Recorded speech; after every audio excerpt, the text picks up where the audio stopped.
Councillor James Adams. Present, thanks. Councillor Ian Linton. Here. Councillor Douglas Reid. Here. Councillor Jane Sangster. Here, good morning. Councillor Graham Barton. Yeah, thanks, Julie. Councillor Graham Boyd. Here, thanks, Julie. Councillor Barry Douglas. Here, Julie, good morning. Morning. Councillor Neil Ingram. Yeah, thanks, Julie. Councillor Peter Maben. Good morning, present. Councillor Claire Maitland. Here. Councillor Jim Todd. Here. Councillor Beverly Clark. Here. Councillor Sally Cogley. Here. I have an apology from Councillor Kevin McGregor. Councillor Linda Maben. Here, thanks, Julie. Councillor William Lennox. Morning, here. I understand Councillor Simmons will be joining later. Councillor Billy Crawford. Yeah. Councillor June Kyle. Present. Councillor Jim McMahon. Yeah, thanks, Julie. Councillor Neil Watts.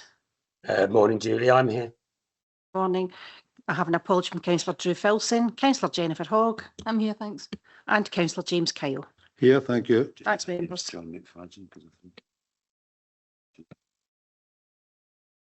I just double check Councillor McFadden? No, thank you.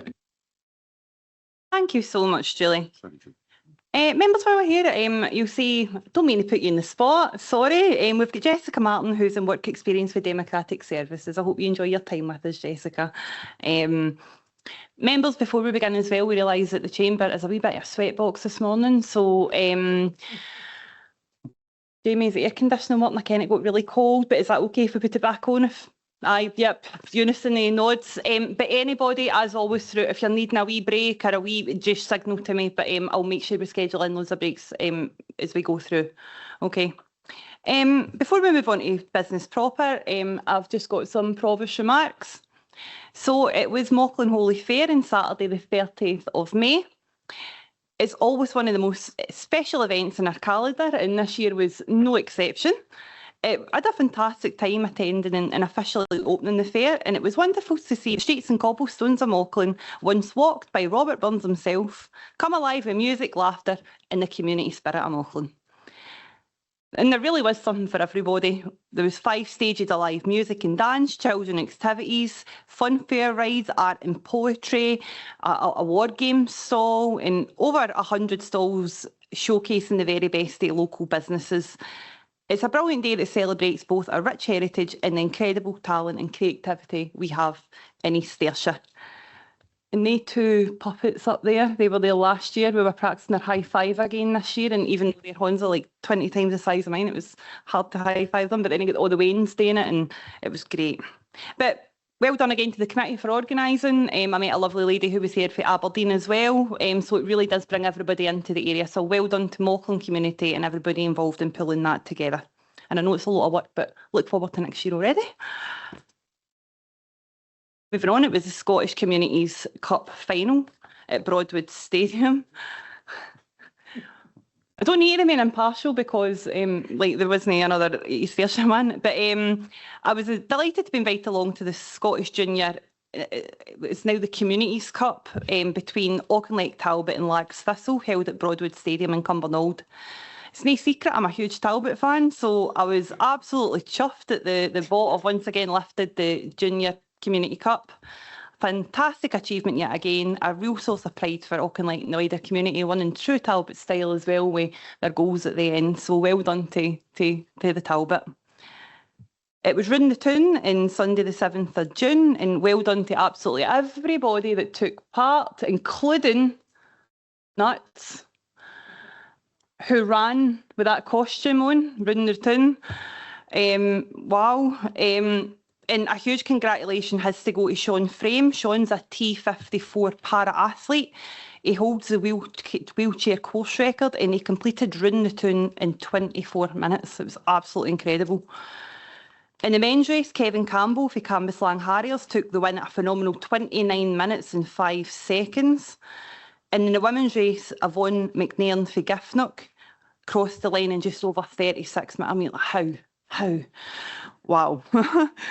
Seriously though, well done to absolutely everybody who took part, whether you're chasing your your PB, running your first 10K, or just determined to get run the course for raising money for charity. Our very own councillor Neil Ingram was there raising money for our carers centre, and along with Neil, so many other people from across the authority, different organisations that was raising money for amazing causes.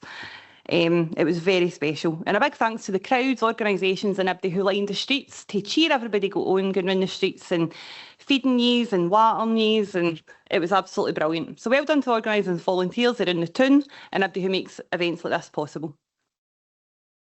It was Carers Week and there was a garden party in Domeliton, and I had an absolutely smashing time down in Domeliton. Carers Week's an annual UK-wide awareness campaign that rightly recognises and celebrates the vital contributions of carers while also highlighting the challenges that they face. This year's theme is building carer-friendly communities, and it was especially fitting to use the event to highlight the brand new carer strategy. This is set to be integrated into council services and has been shaped with people with lived care experience. It was so nice to sit and have a cup of tea with everybody. Although it was meant to be a garden party, the rain made sure we get good use of their cosy sitting room. A big thanks to the Fab Cab staff at the Carers Centre for such a warm welcome. Their kindness, dedication and support they show to carers and young carers every day. Absolutely wonderful. Really good bunch of people. Then I had a photo call with Daniel Torbett of St Joseph's Academy. Members, you will have seen perhaps on social media, there was a young man who stepped in to save a lady when he was walking down King Street. Daniel, he's a senior pupil at St Joseph's Academy, and I went to congratulate him on stepping in during a distressing situation to help a local woman who was seriously injured in Kilmarnock's King Street. The lady fell and broke her hand with injury also to her leg and was exposing an obvious bone. Daniel, he's a Marines cadet. He remained calm, composed, used his first aid training to apply bandages. He called 999 and helped the lady remain calm as possible until emergency services arrived. Members, I don't need to sit and tell everyone in this room, but what an incredible example. Many of the outstanding young people we have in East Ayrshire. His quick thinking, courage and looking out for others was fantastic, and he absolutely deserves the recognition and mention today. Well done, Daniel. Finishing off, for the Provost Notes, it was a history challenge at St Joseph's Academy. Mr Marr, who's a history teacher at St Joseph's Academy, runs an annual history challenge involving all secondary schools across the authority. It's a brutal picture. And this year I was delighted to be invited to take part in one of 3 judges alongside my colleague Councillor Elaine Cowan, our Head of Education, Linda Macaulay-Griffiths, in assessing presentations of World War II. I can honestly say that every presentation for every school was so in-depth, interesting and engaging, and I loved the personal touch each group brought to their projects, with people seeking to speak to family members, neighbours and others to gather artefacts and lived experience accounts, exploring a wide range of different perspectives and topics from across the entire of Ayrshire. As judges, our role was to engage with different pupil representation and speak to them directly about their projects, and then listen to presentations, and then come together as judges to discuss each individual schools before selecting a winner.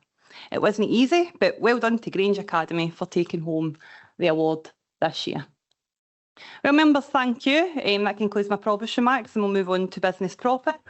I will move to our Chief Executive, our Acting Interim Chief Executive, Joe McLaughlin, to go through the first agenda. Thank you, Joe. Thank you. Good morning, members. Can I ask for nominations for the role of Provost of East Ayrshire Council, please? Thanks very much. I'd like to nominate Councillor Claire Leach. As we heard from our report there, very busy, very capable and well-respected Provost and great ambassador for East Ayrshire, and I'd be delighted to nominate Claire. I would second that. Thank you. Members, any other nominations? Then congratulations, Provost. Thank you very much, Joe. Either nobody wants to do it or you've seen my diary for the rest of the year and you're like, no. Members, we'll move on to the election of Deputy Provost. I'll call for nominations. Leader. I'd like to move Councillor John McGee. Like yourself, compliments you perfectly. And there's, I know he's busy too. There's not enough hours of the day, and I will see you about, John. You're doing a great job. I'd second that, Provost. Yeah, perfect. Thank you. Is there any other nominations for Deputy Provost at East Ayrshire? Okay. John, you're duly re-elected as Deputy Provost for East Ayrshire. Thank you. Okay, members, we're moving on to declarations of interest. Anybody have, again, you all know your own circumstances, anybody get any declarations of interest that might affect any of the agenda items? Okay, no, you're okay. Again, as we move through, if anybody thinks of anything, just flag me down. You tell I've not had much sleep last night, this heat, man. Agenda item 3 is the previous minutes that I would submit as a correct record. Second that, Provost. Thank you, Deputy Provost. Is there any minutes or is there any minute corrections or questions on the minutes? That'll be okay. Moving on. I'll pass to the Leader of the Council for his 6 monthly update on Cabinet activity. Leader. Thanks very much, Provost. I'd just like to thank all my Cabinet colleagues for all the hard work and all the officers that have supported the Cabinet for the past, not just for the past 6 months, for the past year as well. It's been a tremendously busy time, as you know, and we'll start right at the heart of it in terms of the budget. Again, more challenging than ever. As it says here, extremely challenging with, you know, problems, issues that we had right across the board just to break even. However, we were able to announce a council tax increase of 6.9%, and which resulted in extra 4.5 million for recurring funding that will help to strengthen health and social care. Just recently, we announced the Early Intervention and Prevention Fund, and there's a number of great initiatives that all 32 members laid their hands to when we had the seminars. And, you know, what we wanted to do was really tackle poverty, look at jobs and training, food poverty in terms of schools, and look at inequality and various things just to where our community most needed that amount of money. And delighted to say, continue to do the great work that we're doing in terms of jobs and training, adding to the existing 250 apprenticeships and work for intern graduates, to supplement that with a further £3 million into that is absolutely incredible, and it's good news for our young people as the challenges in getting to the access to the job market and to further education continues to be very challenging indeed, but we're up for the challenge. And I mean, that's done parallel with the good work that we're doing in education. Also, looking to set up family hub models to look at crisis within families that are really struggling, adverse events that really knock families in particular, whole family. It just needs to be, whether it's addiction, whether it's work or other health issues. We found, you know, we're talking our talks with the Joseph Rowntree Foundation and the government and other partners, DWP.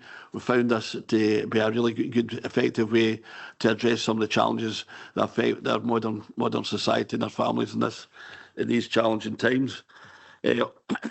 Also, we're able to supplement the school meals with a further almost £2 million, and I was delighted to see support the Violence Against Women partnership with 330,000, and also mental health in terms of support to the Morven Centre in the Northwest Kilmarnock, which we know does a great job, not just in the Northwest Kilmarnock, but right across the board, and supporting people who have had issues with addiction and other support with mental health.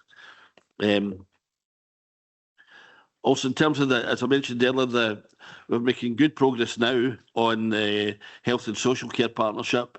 We started off with a significant over £10 million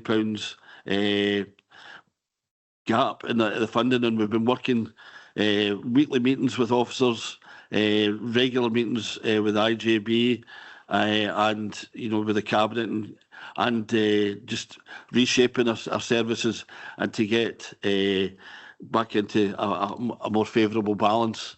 As we said at the time, this must not happen again, and I'll repeat that. And we know that good progress has been made, but, you know, I would maybe the acting chief executive, maybe once or twice, might want to comment that as well, because I know that good progress has been made, but we must ensure that really that we don't be left in that position again. So we're able to, in terms of the bench, we were saying there in terms of services yesterday, the IJB, in terms of the community alarms and day services, that continues to be a challenge. And hopefully we're meeting some of those challenges. And you know what the report did say, that we're, in terms of value for money and within costs, we're in the lower half of charges. So we don't like to put these charges to some of the most vulnerable people. They are necessary if we want to provide a service, but thankfully we're in the lower half in terms of our comparator authorities, and we're lower than the Scottish average. So continuing progress is made there. In terms of other things, in terms of tackling poverty and inequality, we mentioned the discretionary death and service scheme. So we're able to support employees who are not on the pension scheme for death benefits to their families in the event of death in service. I think we're one of the first in the country to adopt that and lead the way in that. And that's, you know, at a time when families are struggling, as we said earlier. This is an issue that we continue to support, and I appreciate the support right across the chambers on that. We needed to do something there. We continue to do good work in terms of Good Food Nation plan, and I'm pleased to see that my colleague Councillor Graham Barton, as ambassador, has been very active in building on existing food-related work across council services and looking at ways to improve the food and drink sector locally as part of some of our ambitions in terms of the community wealth building and through the Ayrshire Regional Economic Partnership, and also in terms of when we're delivering free school meals and food education programmes, because we're putting extra money in, but it's good to see that money circulated and some of the local businesses gets access to that money. And I think that's what we're all about in terms of community wealth building, that money is circulated to improve the economy, to improve work, not just within the public sector, but right across the private sector and the farming community as well. In terms of building a fairer economy, quite a amount of work been done in the capital investment programme. I think we're all delighted, those that went up to the Galston local office. What a transformation. What an example of a community facility. It was built on time as well, and that's always good to see. But I've yet to meet somebody that's not been impressed with what we've done up at Galston. Similarly, again in Galston, up at St Saviour's last week with the Minister. I just arrived in time to see the wonderful presentation to the Education Secretary, who's really impressed by the facilities that we have there. And the main thing was the children were absolutely delightful and delighted in their new school, and that was something I'll keep with me forever. In terms of other construction work, we're mentioning projects here, including extensions to Stewart Academy and Doon Academy. So that's right across East Ayrshire. Also projects in cultural Kilmarnock and ongoing road and asset upgrades. And when the cultural Kilmarnock, I'm also delighted that myself with Councillor Cowan, we met with some local businesses recently to see some of the progress and some of the work that they're doing in the town. Who's in terms of the Poetry Corner, Poets Corner, they've agreed as part of that, working with the World Burns Federation, is to sponsor a Poem of the Month event for our school children to take part and be active, and hopefully it'll be a great educational programme and reflect on some of the great works that we've done with the great national bard and have a great insight into Scots and English language. Looking forward to that indeed. And we'll hear more about that. Pleased to see some work in cemetery expansion in Kilmarnock, and maybe just comment as well. I think there's been issues in terms of cemetery maintenance that members will always drawn to my attention, and I know that officers are working hard to address that. And I think, you know, hands up, we've maybe taken were I off the ball in terms of some of the cemetery maintenance, but I know that the new acting chief executive and his team are busy on that, and we'll be certainly addressing that, because that's one area we need to have the highest of standards. In terms of, excuse me, the roads asset management plan, great work seems to be doing there. We put some extra resources in road and footway repairs, including £400,000 targeted deep patching and £800,000 for residential road and footway, and also to bridge strengthening as well, right across East Ayrshire. One of the things I could maybe just bring to members' attention, I attended the National Community Planning Partnership conference with government ministers and a number of senior civil servants, and I was able to highlight right at the end when some colleagues were mentioning about growth, I was mentioning population decline, and they need to get a grip with some of the issues that are affecting our rural areas across East Ayrshire, and that included as well some of the major projects we're trying to improve, including the Belfield interchange, the A76 and other transport corridors. And I was really pleased at the end of the chief executive of the Transport Scotland has asked me to invite her down, because she was be interested in what we're doing down here. So that's when we'll have representatives from across the various parties to greet her when she comes down. I've also written to the Transport Minister as well, and we'll have him down as well. So I think we need to really push our case right at the early stages of this government for some of the transport needs that we absolutely need here in East Ayrshire. Okay, I realise I've been talking for a wee while, so I'm just trying to summarise as quick as I can here. Some of the other things, the Coalfield Communities Landscape Partnership, great to see progress, and I was down there with colleagues to see some of the work in the unique heritage extension to Doon Valley Railway at Dunaskin. That's going to be such a great asset for the whole of East Ayrshire, not just the whole of Ayrshire, as it's a unique facility, and it's something we'll absolutely be proud of. We'll get some really good local folk that are really behind this, and it's good that we can support this project. And I was really quite surprised. It had been a number of years since I'd been down, and I was amazed to see some of the improvements that were taking place. So hopefully we continue to see that thrive. In terms of the development plan scheme, I know there's been an awful lot of hard work from the planning convener members in the planning committee supporting the development plan scheme, and there's been great progress from the adoption of the local development plan 2, LDB 2, and looking to see how to support the green infrastructure strategy. And I know there's great work going on there, and I'd like to thank officers and members for all their contributions there. In terms of the place-based investment programme, it was amazing to see the number of projects that we're able to support, and I know all our UK and Scottish government like to claim credit for these, but if it wasn't for East Ayrshire supporting these projects, I think we've got to acknowledge the role that we play in delivering some of these projects, and right across the board, for Keepers of the Community in Dunwellington to Kilmarnock Tennis Club to Auchinleck Bowling Club, and some of the public spaces and other projects right across the board. We're doing an awful lot there.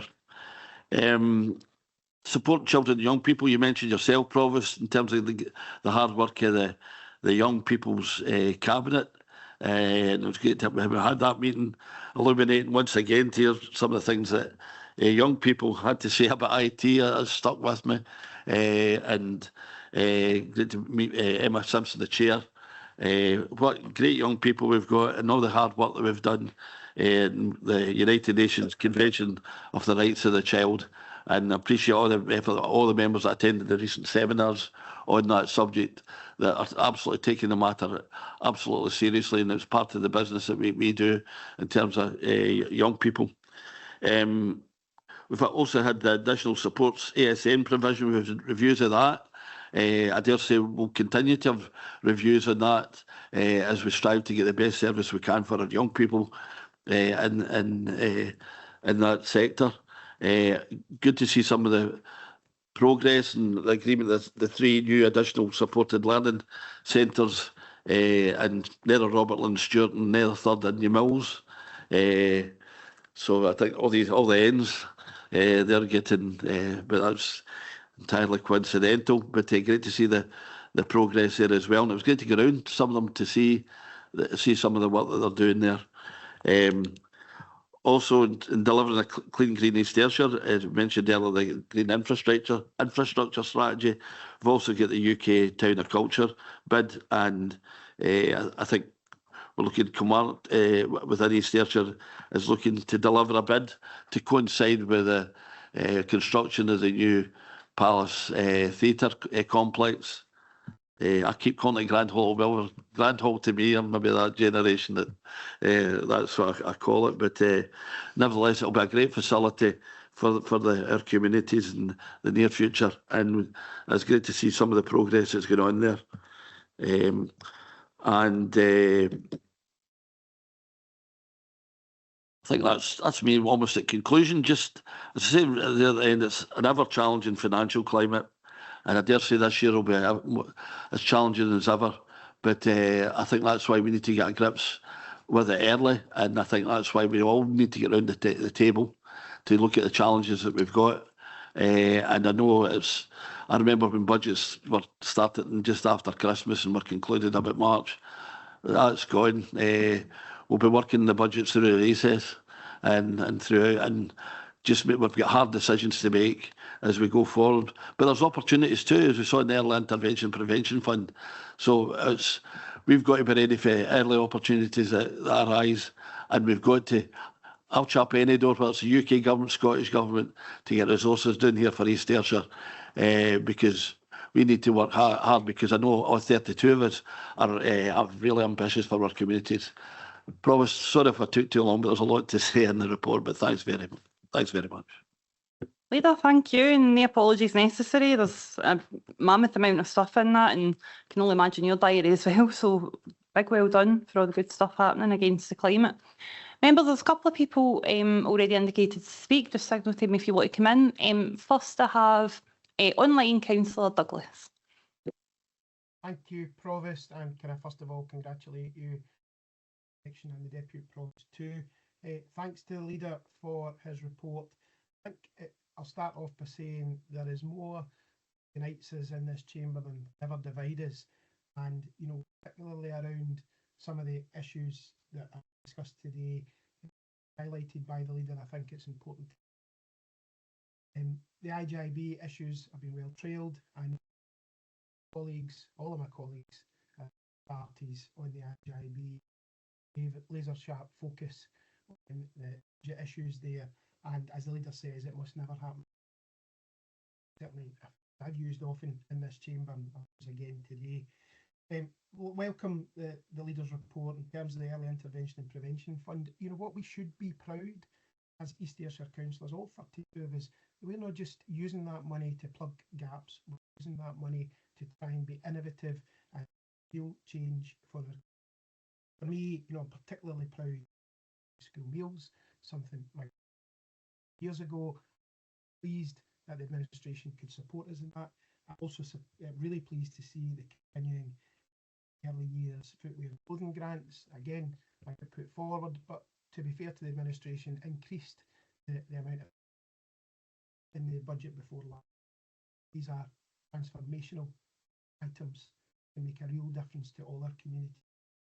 In terms of the Early Intervention and Prevention Fund, Family Hubs model could prove to be a really exciting and an project, and I really look forward. Absolutely support the funding, and I think credit to all members, particularly the up in Ward 2, and certainly cross-party, myself, my deputy leader, and administration working together relative to the situation at Morven. Doesn't just support Kilmarnock, supports people in East Ayrshire, and absolutely to support the services. The leader also spoke about cemetery maintenance. I'm pleased to hear his comments in that. I know my inbox has been busy when it comes to the issues around some of our cemeteries. Remember, in particular, a number of our cemeteries we have graves there. People are coming to visit, and it's important to see best possible cemeteries here in East Ayrshire. They must be better maintained to a high standard, and there's a lot of work. Must always respect those who are passed and make sure best possible facilities. Looking at their love. In terms of Belfield Roundabout, I fully support the leader in his comments there, and likewise, shy wains get hee-haw is a phrase I have often used. Many of you have heard it. My group are sick of hearing me say it, but don't ask, you don't get. Absolutely must continue to push at every opportunity. Scottish Government swear. Support that, support the leader and the administration, their efforts, ensure best possible deal for East Ayrshire. In terms of the important point, I think they raised paragraph 19 in terms of amount of money they're getting to those who potentially die in service. Again, very pleased to see I put forward for £10,000 to be not in the pension scheme. It was agreed. In fact, Councillor McMahon was the first, I think, to so I really will going forward. In terms of the ASN centres, the additional ones at Nether Robertland, Nether Third and Mills, great to see what that's going there. But you know, going forward, perhaps we do need an ASN champion for our young people getting a diagnosis and are trying to go through their education setting. So maybe we need to look at that. But overall, I welcome the leader's comments. Yes, there will be issues, I'm sure, going into election year going forward that will divide us. But I will reiterate, and I think that's an important theme of today, that there's more that unite us than should ever divide us. Councillor Douglas, thank you so much. Completely concur. Much more connects us and divides us for sure. You were cutting in a wee bit. You were cutting in and out a wee bit, but we definitely got the bulk of what you were saying. And especially your idea of the ASN champion. Sounds very, very appropriate. So thank you for your comments. I've got a wee list of these, so I will go through. Councillor Lennox. Thank you, Provost, and I'll add my congratulations on your reappointment as Provost. I welcome Leader's report on the Cabinet activity. He mentioned the capital investment programme in page 13, paragraph 23, and I would like an update in terms of the Merlin Park in Auchinleck, please, if that was possible. Thank you.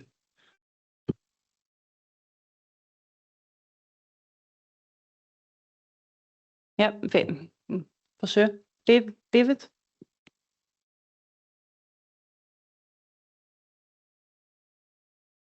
Sorry, can you just repeat the question? Sorry. Updating Merlin Park.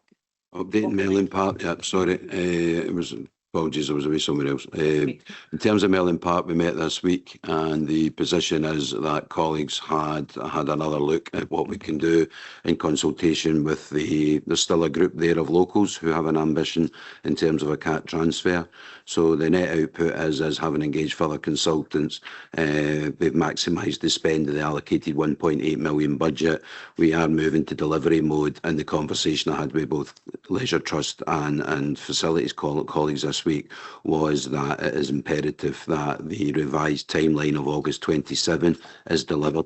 So it's beyond now the ambition of just the making the drainage good and putting in an artificial pitch. That'll also five-a-side marking. There's also proposals that maximise, as I said, the spend, that increase the lighting and the car parking to make it overall an enhanced facility.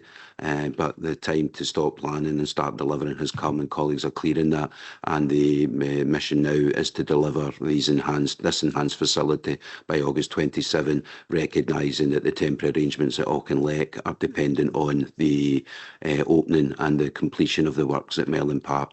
So I think it was known to members, I'm coming to the party late, apologies, but I think it was known to members that it had moved from April this year, and it is August 27, so hopefully that's not news to anyone. 2021. But as I said, having enhanced the plans and finalised that is delivery stage now, and it does need to be done by August 27, and that's the ambition.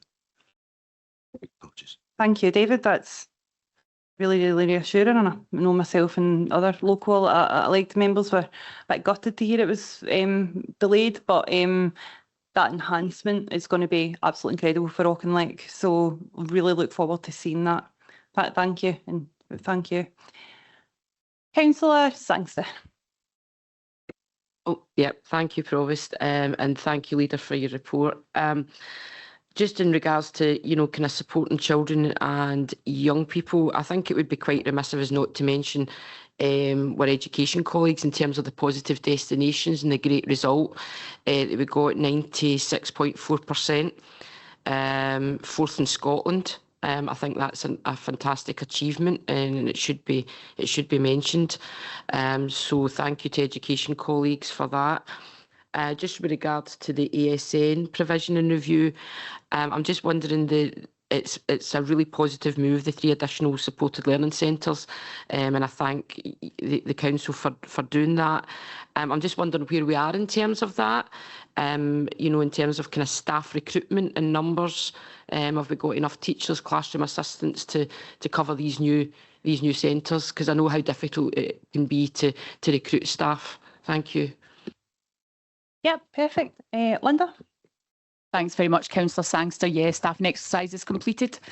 Clearly, we always get a couple of maybe late notifications about staff that are moving on to different areas, but we've got other processes already in place to cover all of those. So the centres are staffed for August, all ready to go.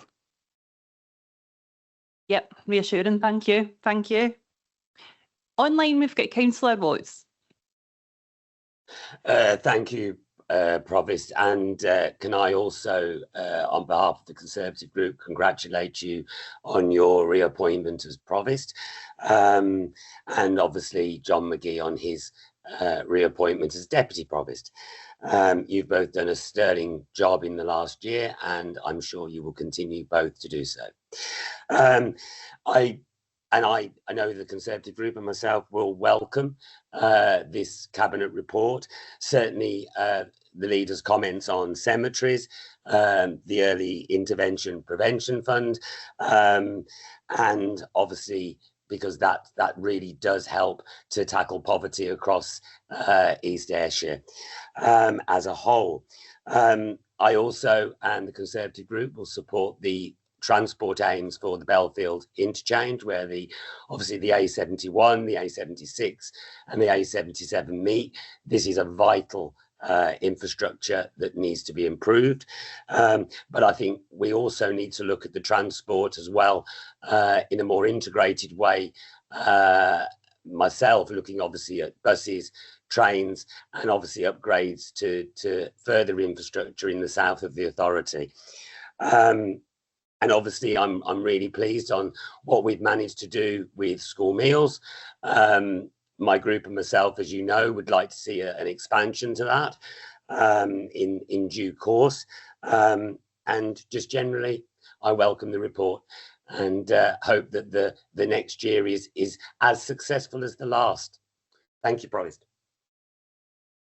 Councillor Watts, thank you very much, and appreciate your very kind comments, and thank you very much for your input there. Thank you. Councillor Richardson. Congratulations, Provost, and to Councillor McGee on one more year. So well done to both of you. No, I've just got a question about the Foregate Kilmarnock site and the amphitheatre and what have you that we were going to put in, or are going to put in.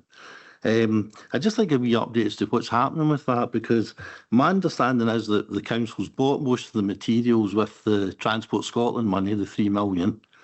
But there was, I think from memory, there were timescales with that the money had to be used quite quickly, or the project had to be completed quite quickly.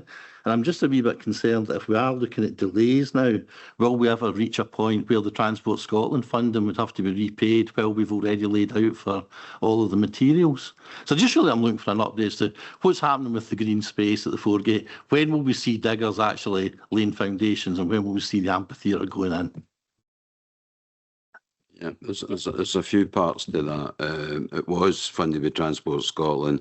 I think I may be one of the ones that had referred to it in an amphitheatre part and jest to begin with, but what needs to be understood is with the topography there in the slope, that if you were going to do any works in any public realm works, you would need the steps, if you like, because of the slope in order to deal with that. So it would be an integral part rather than specifically an amphitheatre by design. The Transport Scotland fund is quite complicated because they've got tier 1 and tier 2, and what they did was fund tier 2 into tier 1, etc., etc. So the stone was bought at the time, and the stone, if need be, can be repurposed if there's a decision not to go ahead, which will come to council probably in August. There was a hope to get maybe a special in July, but the detail of the overall master plan and its different elements, focusing primarily on the projects in the council's gift, and then also supporting the wider ambition for the town. And I think everyone recognises it's absolutely right to have that wider ambition, and that regeneration needs to be a long-term view, but there also needs to be clarity in what can be delivered in the short to medium term.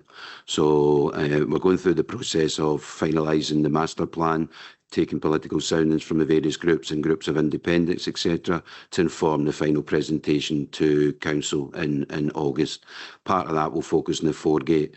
Broadly speaking, members will be aware that the view's been expressed, and I think broadly accepted at Cabinet, that if you look at this from one perspective, building a new building in the town centre, which is not short of empty buildings, which could, in all use, in all reasonableness, be repurposed as a mobility centre. The problem there is the Transport Scotland funding is effectively including the delivery of the mobility centre. So there's a question mark, and that question has been asked of them as to what the position would be in the funding if we didn't proceed with the mobility centre but wanted to deliver the rest of the public realm works. And if the answer is that the Transport Scotland funding is dependent on the new build mobility centre as part of that, because that's their focus and that's what they'd want to be seen to fund, then council will have to make the choice of whether to go with the full project and the new building simply to utilise external funding, or whether to leave it as is, or whether somewhere in the middle there is a reduced public realm works that would then need to be funded by the council. In terms of the Transport Scotland money, the stone is the only real expenditure, etc. The rest of it was actually been made up by reapportioning the expenses that we'd already covered for the delivery. So there was elements of the demolition of the multi-storey that were then being reassigned to the Transport Scotland funding. So there was already provision for them. So in broad terms, if it doesn't go ahead in any form, then there will be a reimbursement of the cost of the stone, but the stone can be utilised in various other projects that ARA have on board, whether at the Burn Statue Square in Ayr or the Reformers Monument or elsewhere. The stone was only about £600,000 of the overall projected cost. So the headlines are that a paper will come to council for council to decide as part of the overall master plan and the council contribution to that, what the council's ambition is for the Foregate, and that report will clearly set out in detail what the financial implications are. But at the moment, the head ARA met with Transport Scotland just at the beginning of this week, and they're away to consider whether or not they would be in a position to fund the public realm works. It's important to remember that the money that came as a windfall from Transport Scotland was money that other authorities hadn't been able to spend in the financial year, and by the time they came to us and by the time we were looking to deliver this, it was quite late. It was back end of last year where a targeted spend for March. So prioritisation was to spend what was could and reallocate, but the implications can be managed. But at the moment, as I say, we need that strategic direction from council, which will come in the form of the paper to come to council as part of the wider master plan. But one of the issues will be looking for that political steer on the Foregate. And as I say, the three broad options will be full project with a new build, which I think everybody accepts doesn't make sense when there are buildings there that could be well reused for that purpose.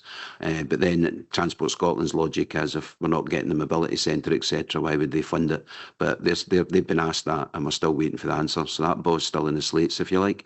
But as I say, the intention is to bring this to the council in August for final approval, and hopefully then members can give us that steer on which of those options, and we'll have clarity on Transport Scotland's position and the financial implications will set out. But it's not going to break any budgets if we don't proceed. But as I say, there are three options now that have developed because of the situation we're in, and we'll be bringing it back to council for a steer in which one council prefers to see in place. Yep, thank you, David. Before I'll let you back in, Joe's got some, all right, that's fine. Yep, Councillor Richardson. Yeah, that really worries me. It sounds as if we're trying to unwind something that I thought had actually been agreed upon, because I'm not sure where we're coming from when we're talking about building new buildings, because the small Roman sort of, theatre type place with a roof that was only going to be put in place when young bands were playing and then would be taken away. To me, that was the plan for the let's just call it the amphitheatre, wasn't to build a new building. It was to be a useful open space where public performances could be put on. We weren't building buildings as such. Well, all I can say is that the Transport Scotland funding and the master plan that was presented in draft that's still to come through the political process and come to council, the Transport Scotland funding, and I can't account for what members were advised previously, but what I can tell you is the Transport Scotland funding for the works at the Foregate was absolutely contingent on delivering the mobility centre, which is, if you remember in the old multi-storey, we had the scooter centre. I won't call it a scooter centre, but we had the mobility centre, and that's gone as part of the demolition of the multi-storey. So therefore, the ambition is to replace it. The Transport Scotland ambition was to fund all the public realm works at the top of the town, which had the regeneration benefit, but it was initially contingent on delivering the new mobility centre, which would have been around Clear building, the glass building towards the top near the viaduct. We're not talking about the building in terms of a roof over the space in front of the steps. We're talking about a new building, and that was discussed at Cabinet just recently, where I think the majority view was, is there actual sense in building any new buildings in that part of the town when we're not short of empty buildings that could be repurposed as a mobility centre? But then once you start to revisit that, you get into the fact that, and Transport Scotland's money, if they're insistent that there's the mobility centre, because that's the active travel bit that they'd want to be seen to fund, if they're insisting in that, then it's either the whole project with a new building just to utilise their money.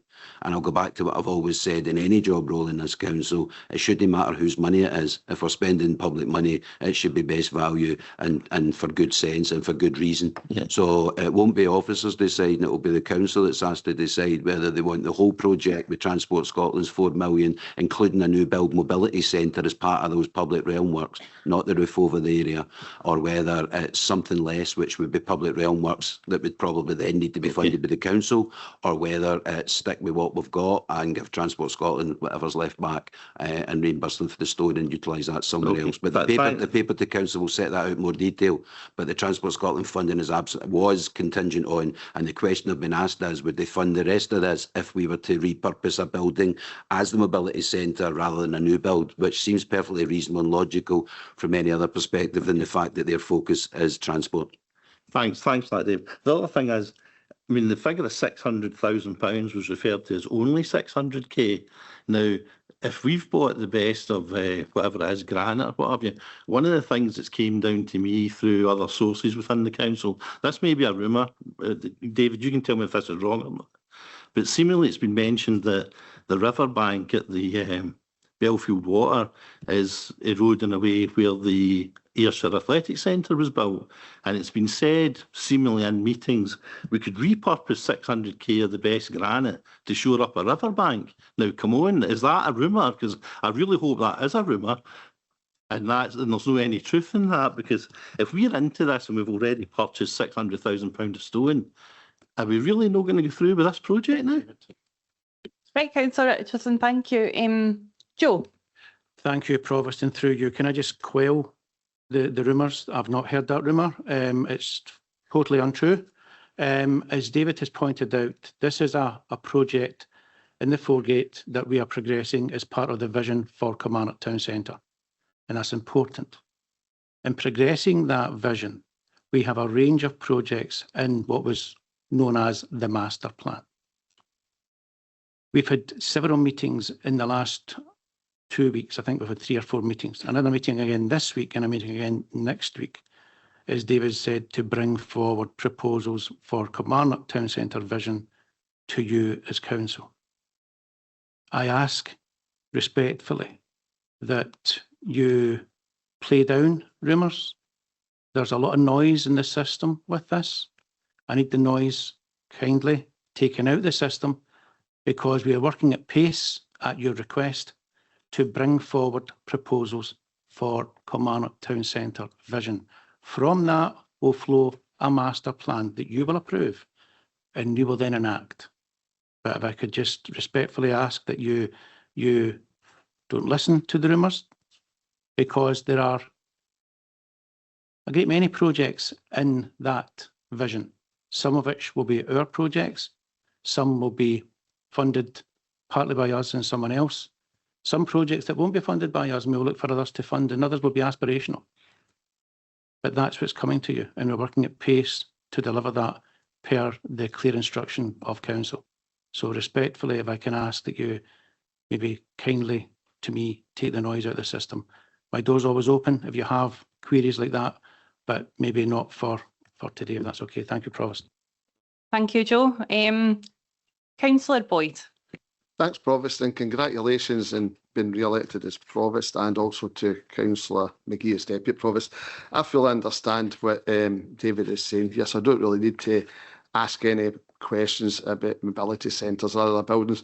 My only thing I just want to highlight is, you know, there seems to be a series of options. If we don't use the Transport Scotland money, my concern is, do we lose kind of maybe credibility with Transport Scotland for future bids if we're rejected that for across this year? So that's all I want to say on it. And through you, Provost, I'm hearing, you know, several times about reputational damage and credibility, both in the chamber and sadly out the chamber. And again, I go back to this point around just if any questions or queries you have at any point in time, talk to David or talk to me. This is a project with substantial external funding. We've asked a simple question. You're asking us to place a new build at the Foregate when around the corner we have many empty commercial units. Could we ask you, Transport Scotland, to consider pivoting that funding from a brand new unit to an existing unit that again bolsters Kilmarnock Town Centre? So that's where we are. But if I can ask, there's no reputational damage, as the leader said earlier on. Chief Executive Transport Scotland, can you take him down and talk to us? Yep. David? Yeah, I think just to support John, trying to give members a degree of assurance and keep us focused on what's important. And I will say you've got a paper later that will deal with your senior management arrangements, but in the meantime, there is no change agenda here. This isn't a question of officers coming in and looking to change things for the sake of changing things. The simple fact is that as the demolitions proceeded and the Foregate's now settled, as it currently is, even on a temporary basis, you have some emerging view that perhaps that's more than enough. You've got also input from shop operators who are quite happy with what's there and who I understand are fearful at what the public realm works might bring to their door. That doesn't inform or make the decision, but it certainly does need to be taken into account when Council makes a decision. In principle, nobody would dispute that it makes sense to maximise the levering in of external money. But I go back to the point that that external money is still public money and it should still be spent for good reason on good projects that make sense and add value to the town centre and not for the sake of it. If folk want to go into the governance, go and look at the governance and the spend around the £600,000 in the stone. Given that there is a divergence of views about whether to proceed or not, whether to proceed with the mobility centre, which I don't think makes sense, but if it brings the money with it, that might be something we have to bite the bullet on. But as Joe says, the specific ask is, would the money be on the table if we actually deliver the mobility centre in the form of a repurposed existing building at the top of the Foregate, which seems to be the optimum. But if it's too far away from their ambition of delivering the active travel, the travel element, that it doesn't meet their criteria, then that's fine. I will cover the reputational damage because I made the point that the money being spent, but in detail, the money that's being spent was money that another authority couldn't spend and went back to them, and they came to us late in the year. And perhaps the ambition was right, but perhaps, and I made this point elsewhere, Billy Connolly used to say that in Scotland being ambitious was a bad thing, whereas being too ambitious should be seen as a bad thing. But just because the money was there doesn't mean it's the best fit for the council's own aspirations within the master plan. But as I said, we'll bring the paper back. to be absolutely clear, there was a conversation at the capital programme round about what, and you have to cover all the scenarios, because of course if we don't proceed as planned, then we're already looking, and I've got the head of ARA has been looking at what the financial implications are, and they're not so bad, other than the stone would need to be repurposed. It's very clear that anything that happens at the River Irvine, at the athletics arena, would involve a Gabion type of arrangement with rough stone and a natural stone. It wouldn't use the granite. That wouldn't be happening at all. So I can certainly put that one to bed. But as Joe said, we're asking members just for a little bit of time to steady the ship and bring forward to Council in August at the absolute latest the master plan. And the final thing I'll say in reputational damage, there are colleagues running around saying there will be reputational damage if this doesn't make it to Council by today, in fact. I would suggest there's a far greater reputational damage if a master plan comes before Council and isn't accepted by this Council or a majority of this Council and is rejected. So I think it's more important we just take the time to get it right and make sure that what comes before you meets your aspirations and ambitions for the town, and that's all we're trying to do, and we're just asking for a little bit longer to the meeting in August. Thanks, Joe. Thanks, Prof. Thank you, David. Yeah, no, that's fine. I'm going to move on. That's been well covered. The officers, do you want to say? Joe? Finished. Yep, Joe. Thank you, Provost. And a lot of points been raised, both in the leaders' update and by other elected members. Just to let you know that, we are operating and working at pace on a whole number of areas. Family hubs was mentioned, and what we're doing is we're looking at best practice, what family hubs look like both in Scotland and in England, and we will design, we'll take the best from those areas, and we will then make it an East Ayrshire model based within education, which is the best place for it, but will take cognizance of the views of members, both in previous conversations about what they would like to see in that and others. In terms of connectivity, it's really important to this council to get that roads infrastructure and connectivity. It's a big ask that you have set us, but it's one that we are progressing quietly and actively. In terms of the Integration Joint Building Health and Social Care Partnership, I don't think there's a colleague in the council who is not very clear of the express will of council in December and in January this year. Be assured that we are meeting weekly. A few weeks ago we met twice weekly. The IJB yesterday had a paper on their eligibility criteria and has been maintained at critical and substantial, which is helpful. It goes back to a point made by Councillor Linton some months ago when he mentioned or made comment around the additional capacity, 17% of additional care that's been provided in that. That's the bit that we are reviewing to take out to bring the overspend down, but we're doing that against the backdrop of maintaining the current eligibility criteria, and that's important. In terms of the capital programme and in the like, we are progressing, and you'll see something on that fairly soon. And we're spending an incredible amount of time on the Kilmarnock Town Centre vision. We are challenging colleagues, challenging ourselves in terms of pace, but very clear that we need to get that vision before you very soon. And meetings, as I said, taking place in the last few weeks, taking place tomorrow and taking place next week, so we can bring that for your consideration. We're bringing something that we hope that you will be able to put your hand to and approve. It will be a vision, so it will have parts that you know, but it will be built on the basis of this is what East Ayrshire is contributing. This is what East Ayrshire and partners and external funds are contributing. Here's where we expect others to come in, and here's further longer term ambitions for the Kilmarnock Town Centre. So a lot of work being done, and grateful for the conversations today, but you'll hear that in the next couple of months. Thank you, Provost. Joe, thank you so much. Members, I do apologise, but I omitted to write down Councillor Jim Todd's name when he indicated he wished to speak. Elsa, I really apologise. Do you want to come in? I'm so sorry. No, Provost, absolutely, and congratulations to you both. I know the work that you do, and I know how much time that takes.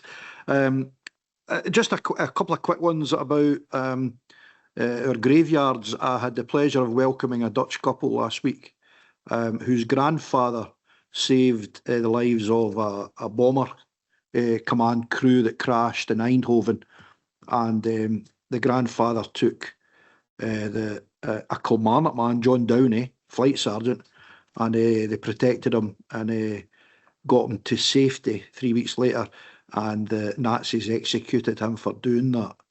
And the couple come over to find the grave.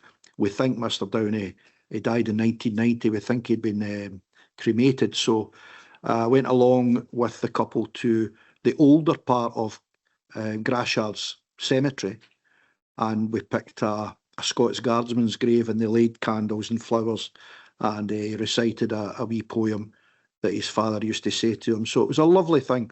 But the point is, they were saying how beautiful Grashard Cemetery was.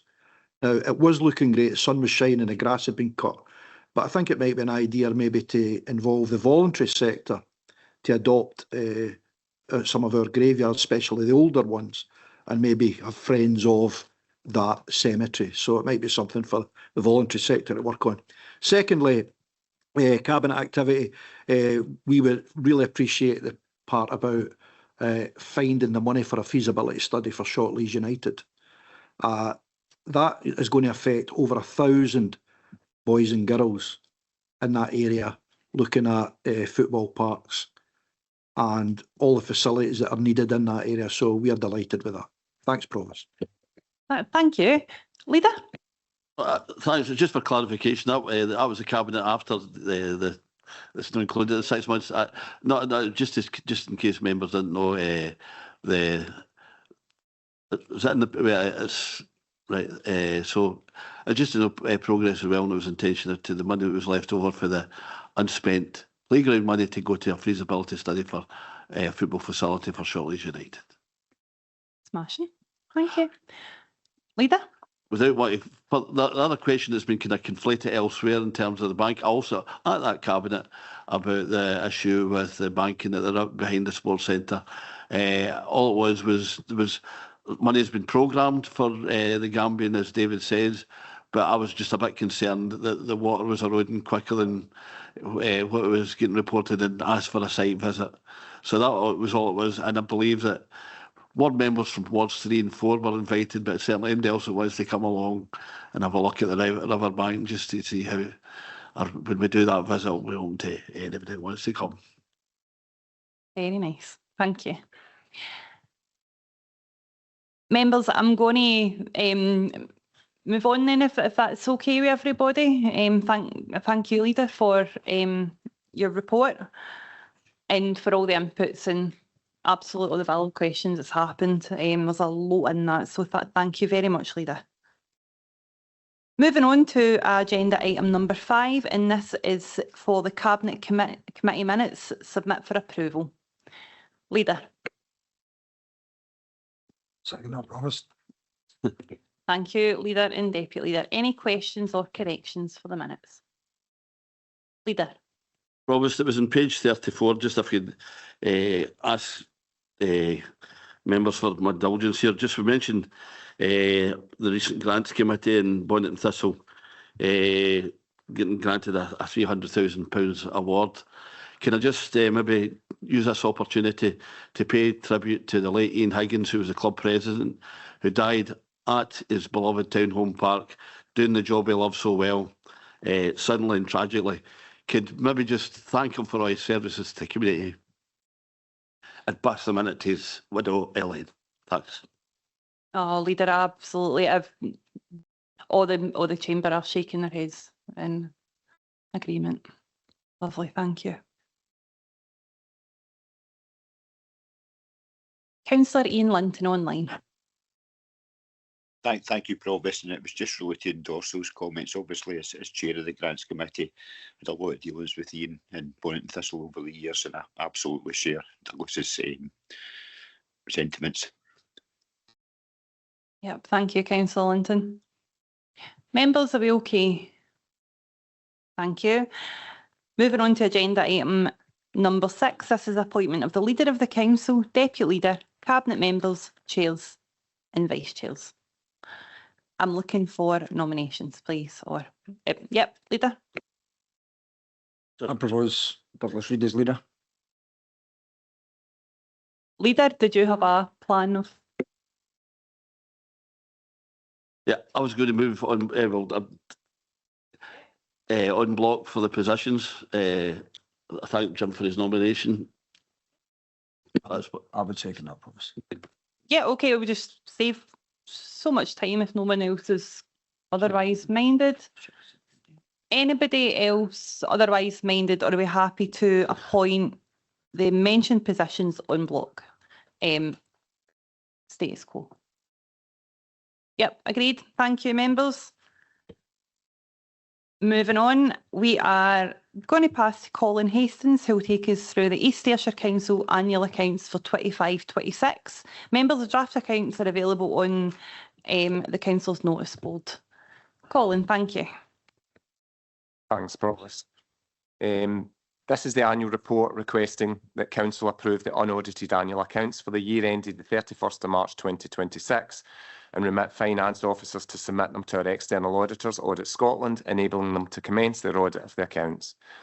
Local authority regulations require that the unaudited accounts are submitted to the appointed auditor no later than the 30th of June, and it's good practice for elected members to formally consider them prior to submission. The preparation of accounts began in April and is a complex document requiring to meet professional accounting standards. As always, however, while led by finance staff, the completion of the document requires input and expertise from colleagues across a variety of council services, including legal services, property management, people and culture and corporate support, amongst others, and I would like to thank them for their support throughout the process. Paragraph 5 indicates the 25-26 high-level outturn position. The gross cost of delivering services based on the Code of International Financial Reporting Standards was £694.122 million, which is just over £10 million higher than last year. That increase reflects higher operational costs, including pay awards, inflation and service demand, adjusted against the impact of technical accounting requirements in relation to non-recurrent assets and pensions. The general fund balance detailed in the movement in reserve statement is £70.727 million, including £8.661 million retained as an uncommitted general fund balance, representing 2% of net budgeted expenditure, which is at the minimum end of the Council's reserve strategy policy. The housing revenue account balance has increased by £1.772 million to £23.215 million and will be retained for specific future use by the fund. Paragraphs 9 and 10 provide some background to provisions that are contained within the accounts, which are reviewed annually as part of the accounts process, and paragraph 15 updates members on the Council's pension liability position. Our actuaries have advised that again this year the Council has a net pension asset at the 31st of March, which in line with agreed accounting practice has been capped at a nil value. Unfunded liabilities required to be disclosed separately, however, therefore overall the net pension liability of £33.991 million is reported. As is required under the Local Government Scotland regulations, following approval by the Council, the unaudited annual accounts will be made available for public inspection for the period from the 26th of June. I'd like to thank members for providing myself and colleagues with time to meet them over the last week and take them through the Why the Accounts Matter scrutiny process and discuss significant aspects of the accounts. I hope members found the discussions useful. Provost, the recommendations are detailed at paragraph 2, asking for member approval of the unaudited annual accounts for 25-6 and to allow them to be submitted to the external auditor for review. Happy to take any questions.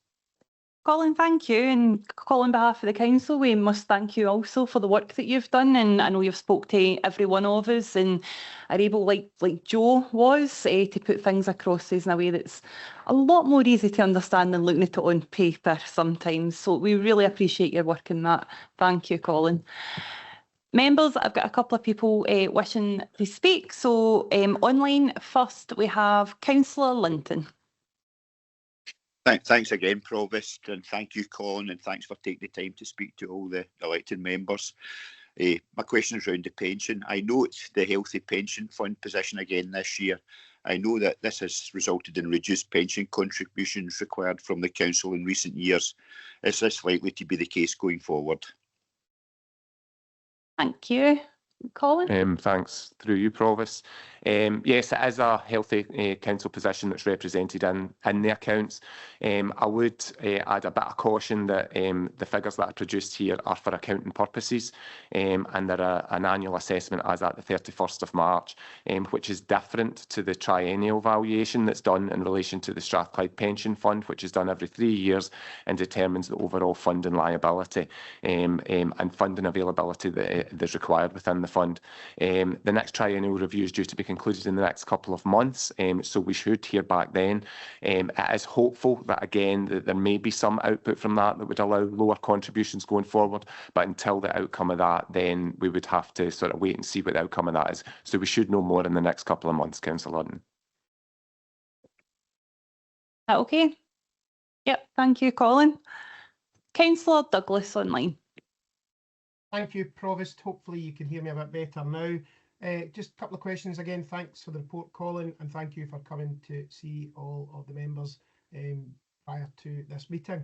I note the reference in the uncommitted general fund balance dropping to 2%, and I, of course, understand that is the minimum we should be holding. Have you any concerns that the auditors will take issue with this? That's my first question. And the second question is, in terms of the group accounts at paragraph 15, what's included in them and how are they included in the accounts? If you can maybe just give us a little bit more on that, that would be helpful. Yep, thank you. Colin, yeah. Thanks again, through you, Provost. In relation to the 2%, I don't have any concerns in relation to the audit position, and that it does remain within the Council's policy, and audit will tend to focus on, particularly in relation to the accounts, anything where we were moving away from what our policy was. Obviously, as at the bottom end, I think, if anything, audit may, they certainly will look at more than the accounts, and they'll look at generally the financial position in the Council that is in. I think they will, if anything, recognise that this is the fact that we're having to use reserves, or the lower end, is an indication of where ourselves as a council and all local authorities find themselves in terms of the difficult financial challenges they face. But I think, certainly from my position in any discussions with the auditors, we would certainly be highlighting the proactive measures that have been taken by the council, particularly in relation to the revenue budget this year, where members did elect to add 1.9% onto the council tax to replenish that, recognising the need to work to get those uncommitted reserves back up. So, if you like, although it's 2% at the 31st of March, which is where these accounts are set, the very next day action was taken to boost that up to about 2.2%. So they may have comment on it, but I think they would recognise the work that's been done, and that this is just representative of the position that all local government finds itself in with the limited resources that it has. In relation to your second question, the group accounts are represented. The vast majority of the accounts are the single entity accounts, we refer to them, which is just basically the council.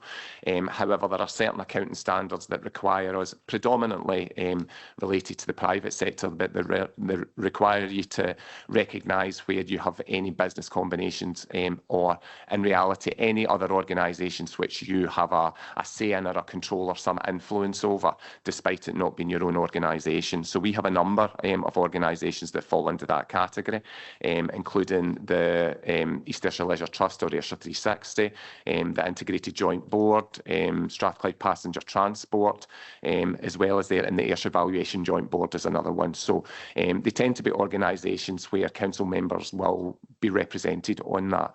And in the annual accounts, we are required to represent those. It's produced as a separate column next to the statements, but there's also a section in the accounts that provides notes on them. And basically, you're asked to represent the relevant proportion of their own accounts, just to recognise that wider group entity that you have in relation to that. So the vast majority are associates, and you simply take the proportion that is deemed to be that representative, and that tends to be based on either voting rights or how much funding proportion that you put into that organisation. There are a couple that are subsidiaries, and this year we are treating the East Ayrshire Leisure Trust, or Ayrshire 360, as a subsidiary.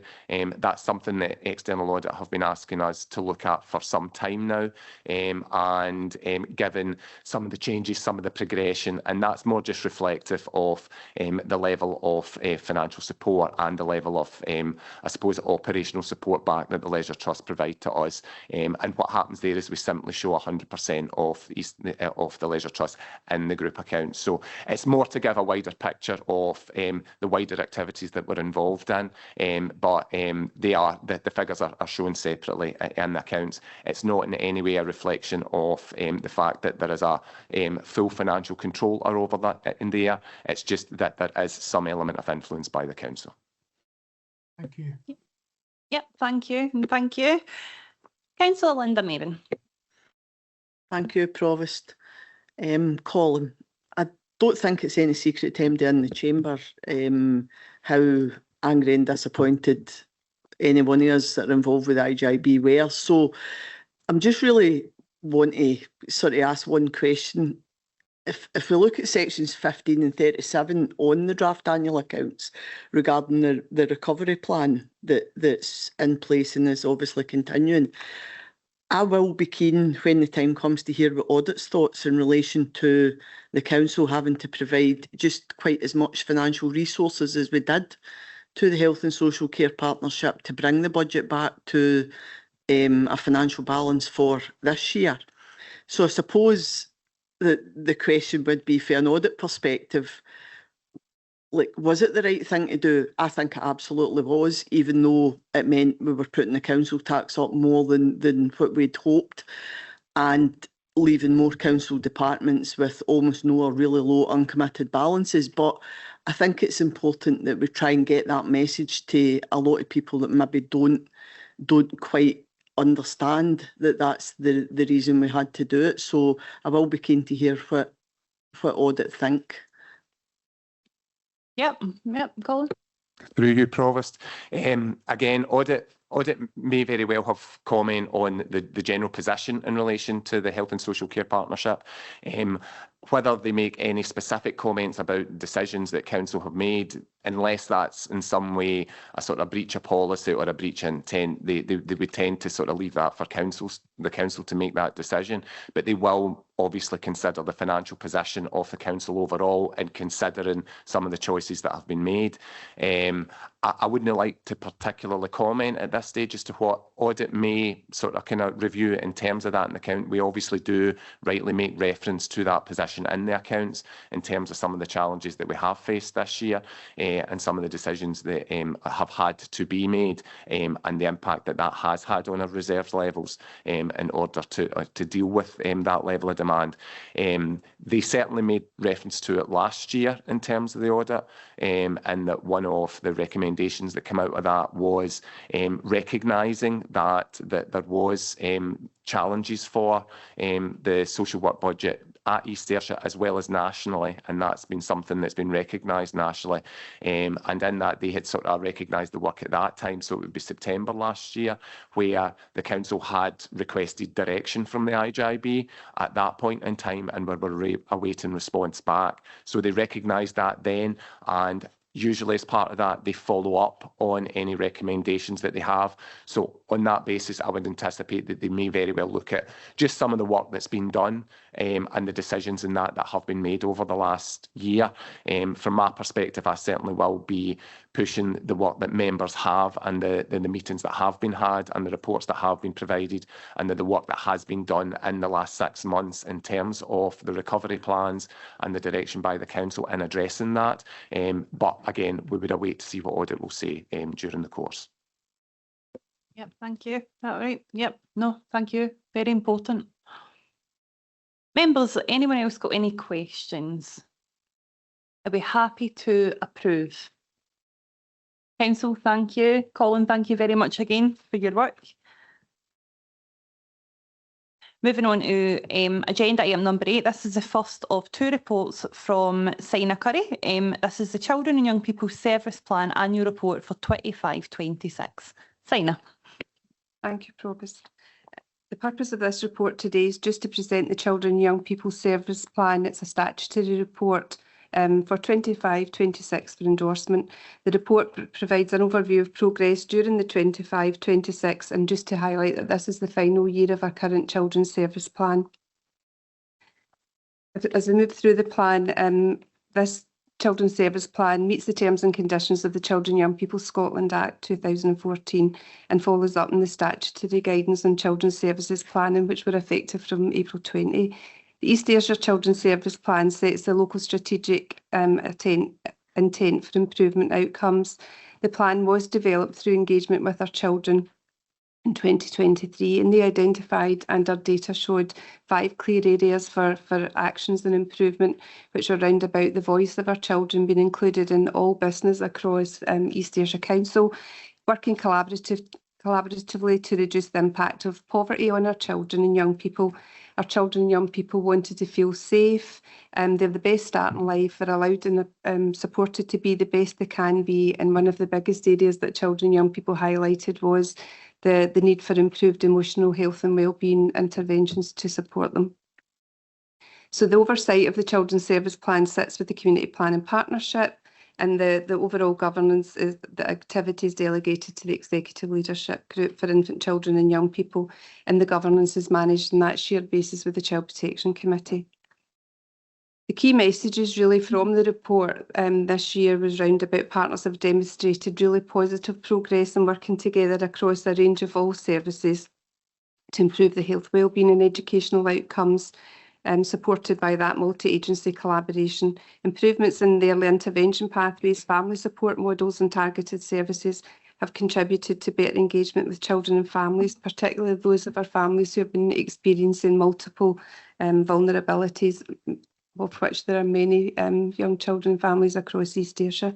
However, we need to recognise the rising level of needs and complexity, alongside persistent inequalities, highlight that further progress is required as we move on through managing children's services. The revised government arrangements following the review of children's services has supported and strengthened the strategic oversight and accountability of how children's services are being managed across the council. It's definitely feels and supported a more integrated outcome-focused approach to how we plan and deliver our services with increased alignment to children's wellbeing outcomes. Child poverty, as you can see, remains a significant challenge across East Ayrshire, with 23+% of our children living in poverty, probably more than in other areas. Families are facing really significant ongoing pressure related to cost of living, housing and employment, and that contributes to wider inequalities across children's services. Addressing these challenges, we need to provide sustained coordinated action across the whole community planning partners with a focus on preventative approaches, many of which we've discussed already throughout the day. Children's rights and participation of rights I will focus on throughout the UNCRC report. But it's important that everything we do now from a child-centred perspective, children need to be included right from the start and not in tokenistic engagement that potentially our children have been challenging, as has been the case before. So we'll speak more to that through the UNCRC report. The Early Intervention and Prevention Fund has really supported children's services over the last few years, and we're beginning to see some real positive outcomes throughout that. Many papers have already acknowledged the funding to support the child poverty element, and the speech language communication and the additional needs support has been exceptional from that fund. The child poverty element, our East Ayrshire Child Poverty Plan sits within our Children's Service Plan, and again it's up for renewal this year, so we're currently working on it. Joseph Rowntree Foundation are supporting me with that as lead for child poverty across East Ayrshire to make sure that we get a plan that is very functional. It's not too broad, and we're actually making significant progress in the areas that really matter to children and families. The safety and protection, we've seen new systems in places round about child protection and safeguarding. Progress includes the implementation of signs of safety together models, but we're seeing a real progress in the whole systems approach, which is reducing the number of our young people entering the justice system, which has been really, really positive. I mentioned mental health and wellbeing as children and young people identifying that as one of the key areas for improvement, and that continues to be the case. It's a significant challenge. However, we have a work stream led by Anne-Marie Gallagher from the Health and Social Care Partnership, and we've really looked at the variety of services and opportunities that are available for young people across East Ayrshire to support their wellbeing. And that's from digital services, CAMS. We've got new infant mental health pathways, because for a significant period of time we weren't hearing the voice of our infants and looking at that mental health element. And that is so important from the first 1001 days in a child's life. So continued focus on early intervention and workforce capacity needs to be a priority moving forward into our new plan. We've already mentioned neurodevelopmental support here today, and again that is an area that's impacting on all children, many children across East Ayrshire, but impacting on all services. So we have a new developmental programme board that's chaired by a Director of Education, and the whole Family Wellbeing Fund have supported an investment from early identification and prevention, working with parent supports for those families, pre and post diagnostic support, and also looking at the workforce development, so that across East Ayrshire's children's services we've got a highly developed workforce who are able to better support our children and families affected by neurodiversity. Strong partnership working remains across the council, with all partners coming together. Some of the key challenges, as I've spoke about, is the increasing complexity of need, particularly linked to poverty, adverse childhood experiences and mental health. And I think many of our families are affected by these issues, and we can't work with children in isolation. So a lot of our work really needs to focus on working alongside families and with families. There are workforce capacity pressures across services, as I'm sure many of you will know about. We're looking towards moving to new models of locality working, because there's different understanding round about implementation. So we've been doing significant work with our practitioners across children's services, engagement with our children and young people, and looking at our current strategic needs assessment to make sure that we've got a real triangular focus on what the needs of our children and families will be moving forward to support a really robust creation and development of a new children's service plan for 26-29. Then looking at next steps for us, it's completing the strategic needs assessment to inform our future plans, so that we get it right and we get our actions right and meaningful to support that improvement across children's services. Strengthening locality-based delivery models, and the early intervention and prevention funding round about family hubs is going to provide a significant opportunity to get that early help and support in when our families need it most, providing a no wrong door approach. So when families are feeling they're really stuck, then the help and support is going to be there for them. That real focus, the learning that we've got from Fairer Futures Partnership and the whole Family Wellbeing Fund and other family support models is going to really support that, and we can see the difference that it's making to have a workforce that's actually in the family home working with the families and not just with the children in isolation. And our data, and improving our data use, performance reporting and shared accountability. And as I said, we should have a completed joint strategic needs assessment in the next 4 weeks for you all to view, and that's going to support that clear identification of need. And I hope you'll be able to see it from a locality based in the wards and communities that you work in, rather than just being a generic one size fits all across East Ayrshire, because we know the need is different across the localities that our children and young people live in. So I think if you look at the performance framework, you were thinking, why is some of the data missing from that? And that's because we're a bit earlier presenting a report this year. Some of the data is not available at this time for that. But if we're just happy to take any questions. Provost, if that's okay. Yep, sign up, and thank you so much. There's a lot of great stuff in there. So first we've got Councillor Jane Sangster. Yeah, thank you, Provost, and thank you, Signer, for your report. I've got a few questions. The first question is around the child poverty and mental health. Kind of looking at paragraphs 11 and 16. I note that paragraph 11 says that 23.6% of children in East Ayrshire are living in poverty. And paragraph 16 is highlighting the increase in demand for kind of mental health support. Can you advise kind of what evidence is available to kind of demonstrate that our child kind of poverty interventions are actually helping to improve mental health outcomes, particularly for children and young people? And how are these two kind of work streams kind of being linked in practice? My next question is around kind of measuring the impact of the kind of early intervention, looking at kind of paragraph 13 and then further on in the report, kind of pages 107 to 108. The report kind of rightly emphasises the prevention and early intervention through the whole family wellbeing funding and programmes such as kind of Chatting Together. I'm just wondering what measures have been used to kind of evaluate whether these investments are actually reducing the need for kind of later intervention or crisis support or even care placements.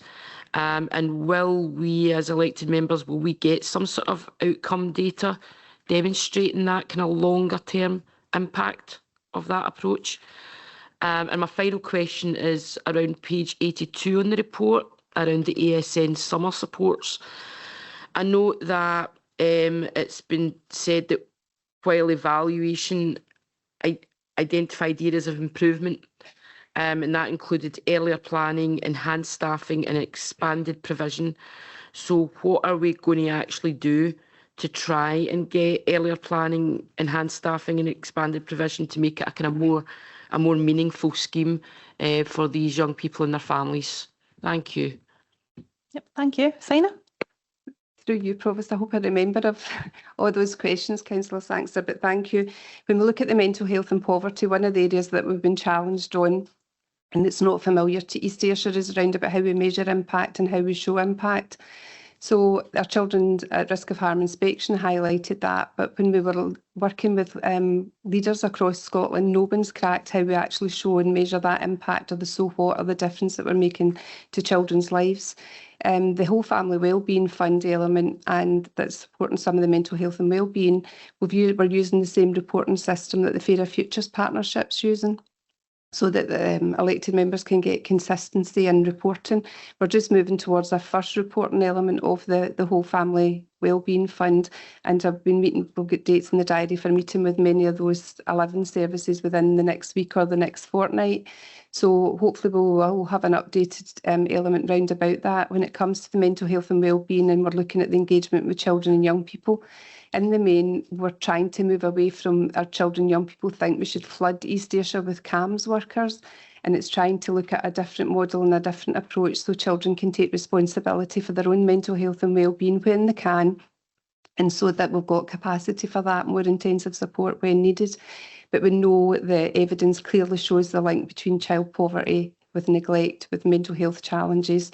With many of these children, the mental health challenges affected by lack of food, lack of opportunity, etc. So because we're enhancing the money that's actually going into family homes, then we hope that that will have some significant impact on the mental health and wellbeing. Can I provide you with something written down just now? Probably not, and but we are working with that. And I think from the whole Family Wellbeing Fund and the mental health, Joseph Rowntree Foundation's helping us with that, to how we better show impact across all our children's services. So it's not just unique to this element. So I hope that kind of answers your question. The ASN summer report, I think we talked about meeting with an early preparation. We started preparing for this year's summer programme in October. So we started engaging with our families, with our parent councils and with our staff across our additional support needs schools. And the main problem and the challenge that we've had is that workforce that you mentioned, Councillor Sangster. So many of these staff would help if they could. Some have got personal reasons for not, but as a result of that, we weren't able to offer an opportunity for children to be dropped off this year. But from an early intervention prevention, we've been transparent, we've been open, we've been honest, we've been engaging right from the start.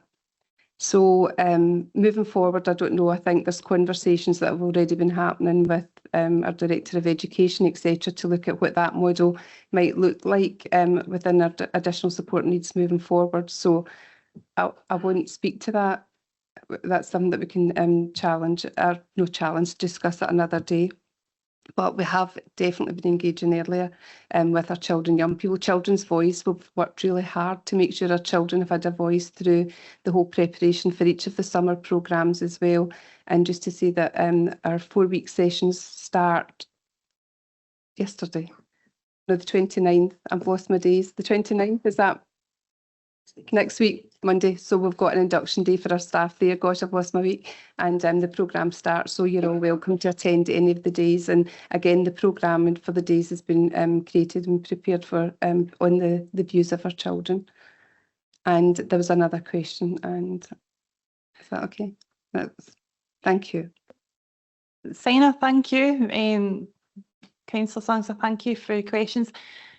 Members, before I invite other people in to speak, I know it's warm in here. I know we're tired. I will break for a lunch after Signer's reports. No, yep.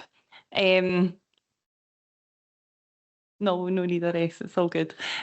So just if we can hang in to then, I ken it's no easy, members, all right. But have a wee drink of water and we'll keep as attention as you can, okay? Thank you.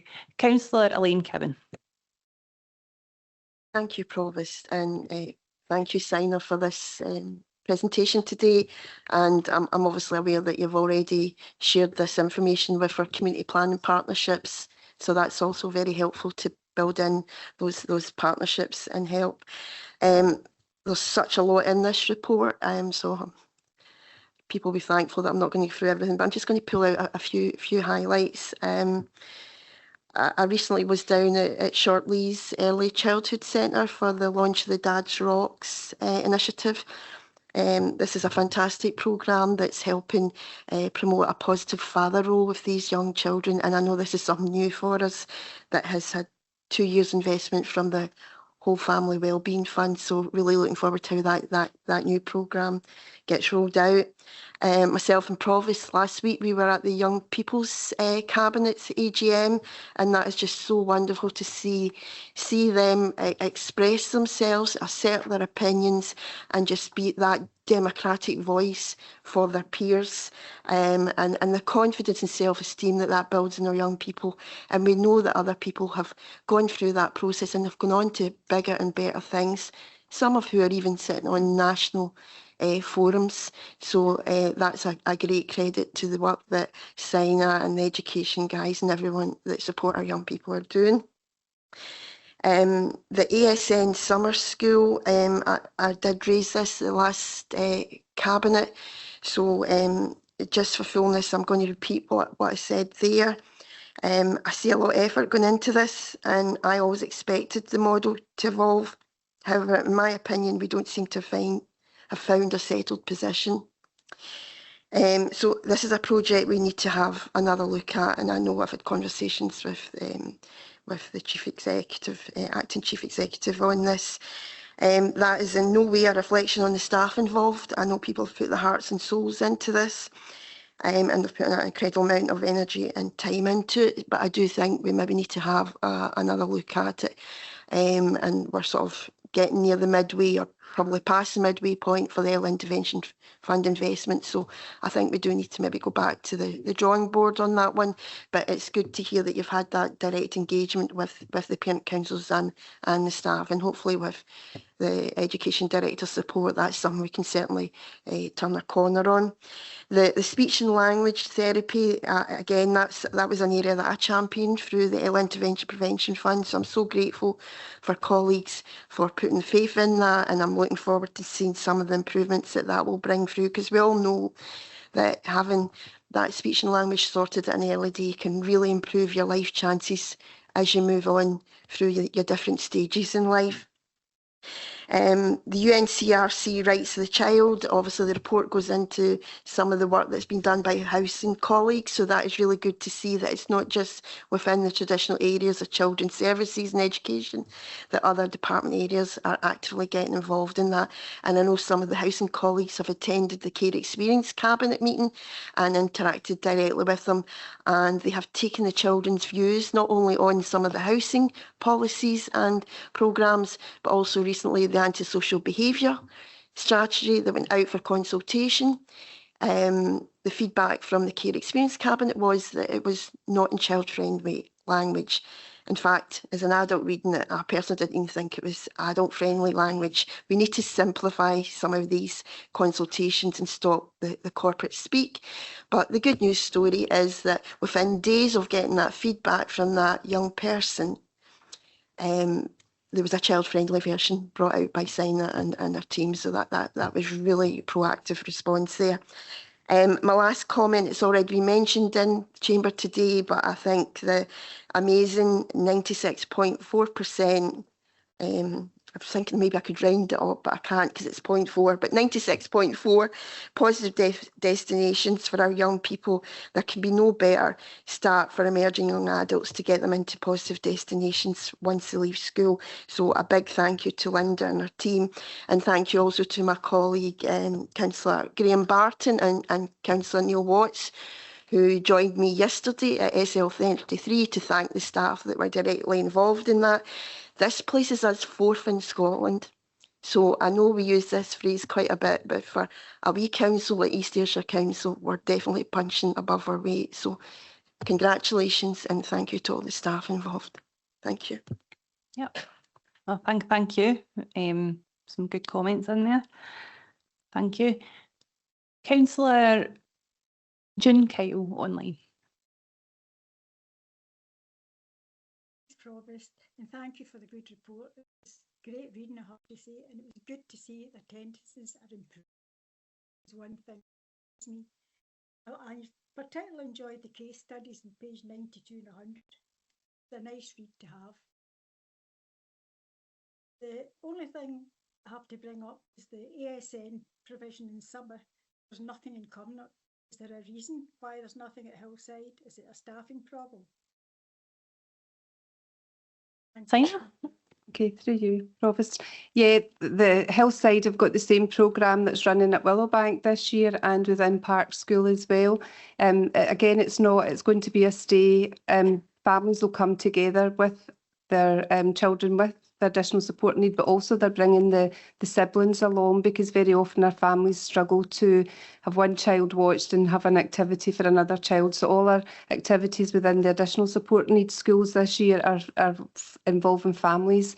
So within Hillside, that is the same story. So 15 children and families are allowed to come every day. We've opened up the swimming pools and we've got specific swimming lessons, etc. Again, so the families can go together, and it doesn't need to just be the child with a disability that's able to go swimming. So the families will all go together. We've got safety swimming instructors, etc. there. We've opened up the playgrounds within there. We've opened up the sensory rooms. Through our Summer of Sport programme, there's on a Friday, there's specific sessions that are going to be arranged, have been arranged for our children with more significant complex need. And there's sensory sessions that have been arranged for Mondays. So the school programmes are running Tuesday, Wednesday, Thursday. So all this has been advertised through East Ayrshire, or Ayrshire 360, and it's been out through all the school apps, so all the families are really aware what's on down there. So really just to say that Cumnock have got the same opportunities as the other children across East Ayrshire. So we've been trying to look at how we create more opportunities for our children, particularly with more complex need, because probably 95% of our children can access most of the activities that are on, but if we truly get something special, then that would be really good. I met with Scottish Fire and Rescue 2 weeks ago, and they're providing specific sessions for our children in chairs of a real complex need, and 2 of those sessions are in the north of the locality and 2 are in Cumnock. So we're trying to create how we do that. We've employed a graduate intern for additional support needs as well, who's going to be a real asset in engaging with families, engaging with children, but engaging with partners across the whole of East Ayrshire, so that we can better increase the opportunities for our children and young people with that complex element that affects the whole family. Thank you, that's good to know. Yeah, thank you, Councillor Kyle and Sina, for your answer and reassurance. Fantastic. Thank you. Councillors, are we happy to endorse that? Councillor Barton, sorry. Yep, thanks, Provost. Thanks, Sina. It's a question, page 119. It's on educational psychology. And it's the table with access and outcomes. Obviously, we see that 933 young people are accessing the service. There seems quite a stark difference in the amount of females accessing and males. Is that something we recognise? And is it the old adage that males are they're less likely to come forward and ask for help? And if we do recognise that, what are we putting in place to try and change that outcome. Thanks. So yeah, you're right. A lot of it comes down to the culture and boys speaking up. We've been trying to do lots of work round about that. What we did recognise was that there were less boys presenting, so we looked at the digital opportunity of Cooth, and what we can see is we're actually beginning to see Cooth's an online support system for our children and young people that support their emotional health and wellbeing, right from looking at what self help elements they can use right through to counselling, etc. So they've worked really closely with our schools who have been so supportive with that. And what we can see, you'll probably see in the Cooth data that's also in the report, is the increase in males, but it's still a lot less than the female population. The other work, SAMH are doing a lot of work within our schools just now. We've supported some funding with them through Whole Family Wellbeing Fund as well, is to look at that peer element of support, because sometimes the boys might go to the boys rather than going to a female teacher or whatever, etc. So we're trying to address that imbalance there as well. But it is a challenge, and it's one that we continue to look at. But there is definitely a difference in who's accessing the levels of support. But we are on it and we are working and really aware of it. So we are. So thank you. Yep, no, that's good. Thank you. Members, are we happy to endorse the report? Agreed. Thank you, Saina, and your team again. Saina, the next agenda item is also yourself. This is the UNCRC Council Progress Report. Then, members, I promise we will break. Okay. Saina, thank you. I'll need a break after this as well. The executive summary provides the Council with an overview of East Ayrshire Council progress in implementing the United Nations Convention on the Rights of the Child following commencement of the UNCRC Incorporation Act in 2024. It outlines the key achievements, governance arrangements, service level development and areas for continued improvement, and it highlights how the Council and community planning partners have all come together to look at realising and implementing children's rights across services. And we already highlighted earlier, it's not just about children's services, children's rights, it should be across all services, all council business, to make sure that we're trying our best to ensure that children's rights are being met. It also supports compliance with statutory duties in alignment with other frameworks, including GIRFEC, the Promise, and the National Planning Framework. So, as you can look at the report, we're very proud of the report. Children have been part of the creation of this report right from the start. So it's not a report that we've just written without hearing the voice of our children and young people. And I hope you're able to see that right throughout the report. So what happened in March 2025, the Council established a UNCR champions model, because it was really difficult and it can't be just dependent on one service to take all this work forward. So we thought if we got a champions model to support the effective implementation, we might see greater traction and progress, which we absolutely have. This model represents a proactive and inclusive approach to embedding children's rights by empowering individuals to champion the UNCRC across their own services, and rather than somebody doing two and saying two and trying to make it relevant for them. As part of the Champions model, we've been delivering sessions and interventions to all areas across the Council, from planning, housing, health visiting, school nursing, etc., to look at and making it really relevant to their sphere of work, so that they can see how they can do small things that make big differences to our children within their service.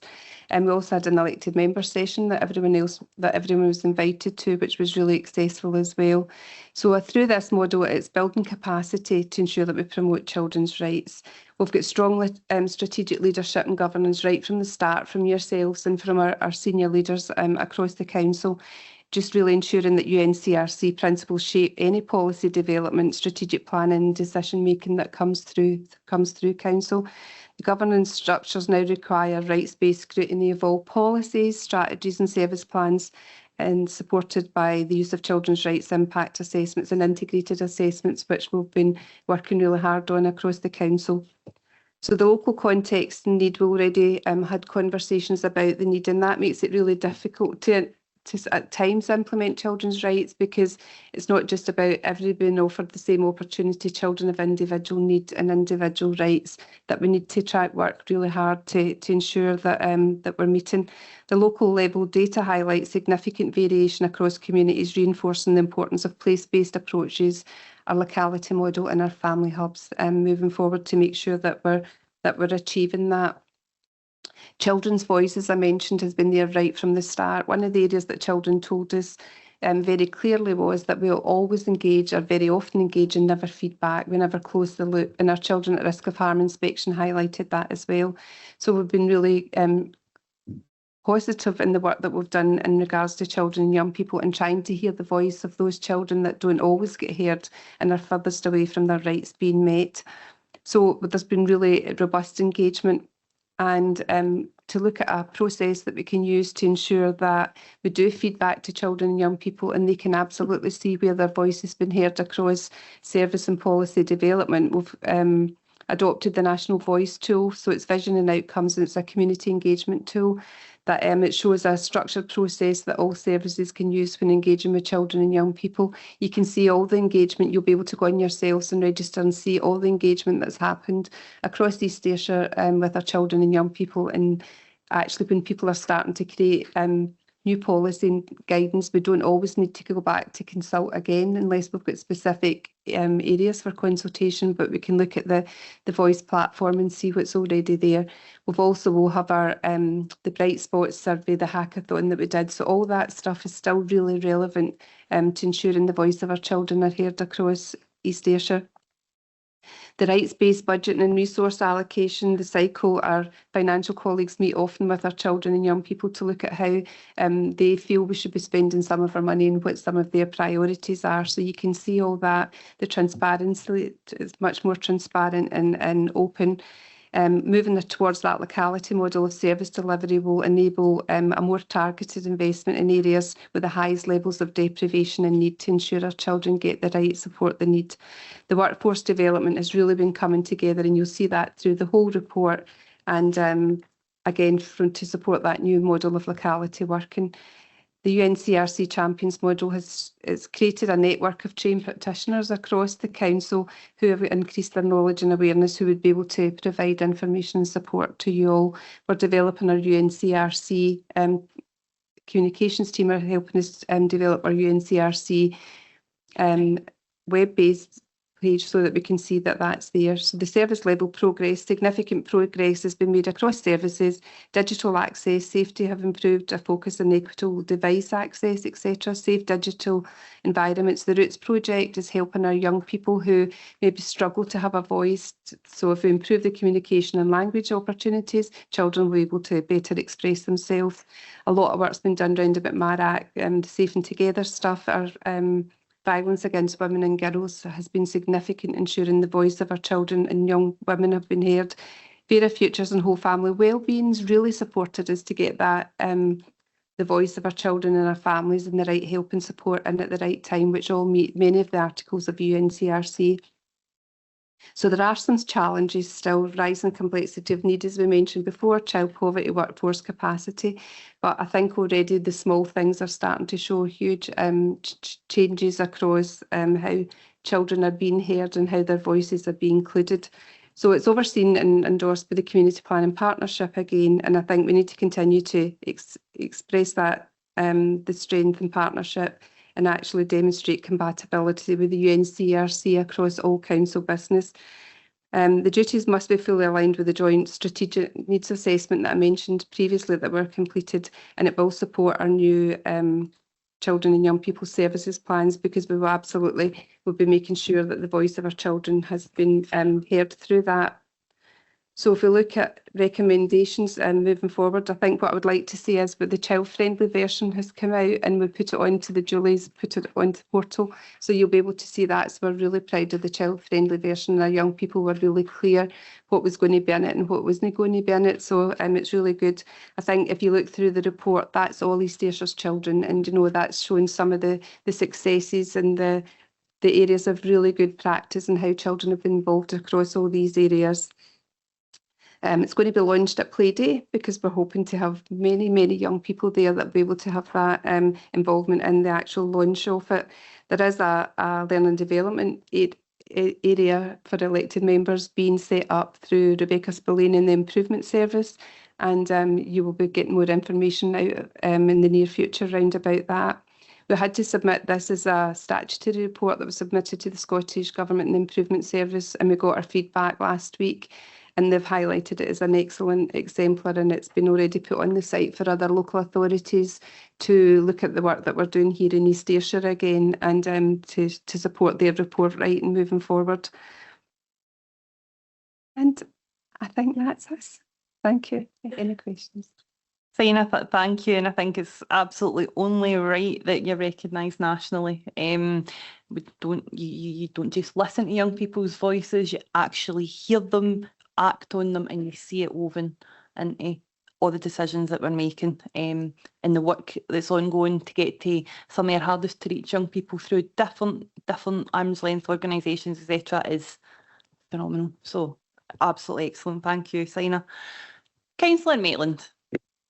Thank you, Saina, and thank you for the report. And just a wee history lesson here. In 2018, on the 70th anniversary of the Declaration of Human Rights, we were invited, and I was the representative that went to Holyrood that day, and that marked the start of this journey, statutory rights for children, and a lot of people were looking at us as if we had bananas coming out our ears, and here we are today, absolutely embedding this in policy. So what an absolutely incredible journey, and as Councillor Cowan said, we do punch above our weight. We were right at the very heart of this back in 2018, and I got to meet Bianca Jagger. Thank you.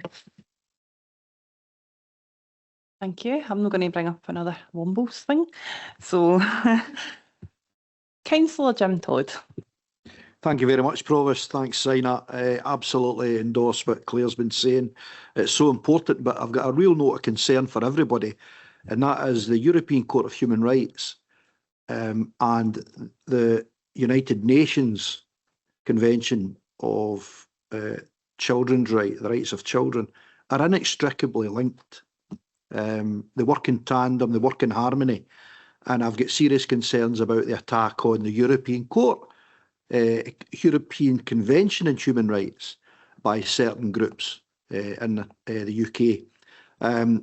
If one is attacked and taken away, as is being advocated by certain political groups, then that will have a real impact on what we are talking about today. So I note a concern for everyone that we need to fight tooth and nail to protect the rights that everybody's got.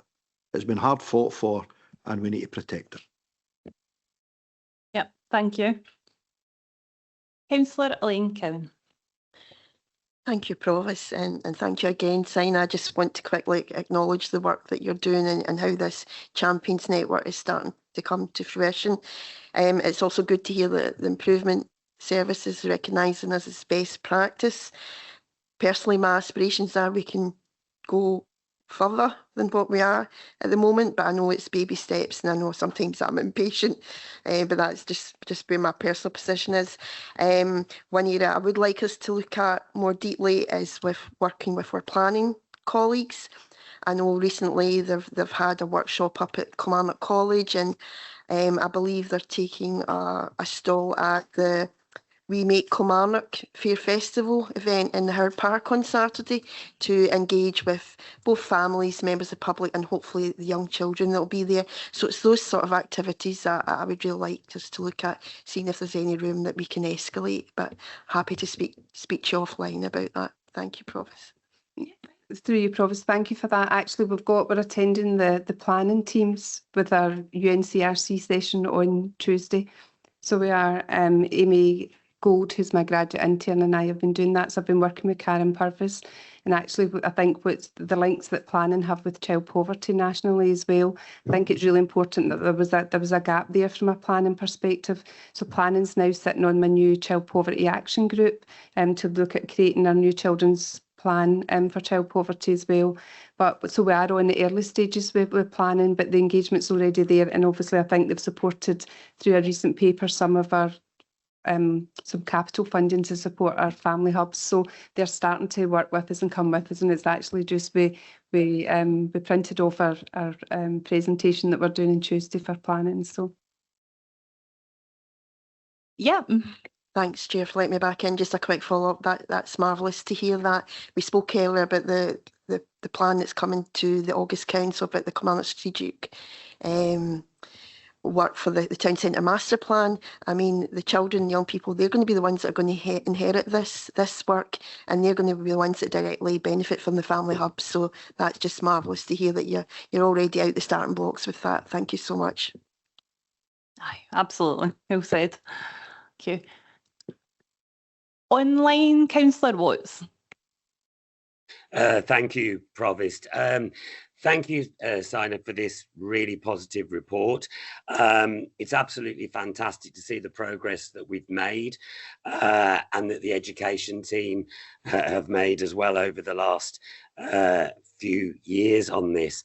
I remember being at the event last year, I think it was, where we sat down with the children, and to see the progress that we've made since then is just brilliant.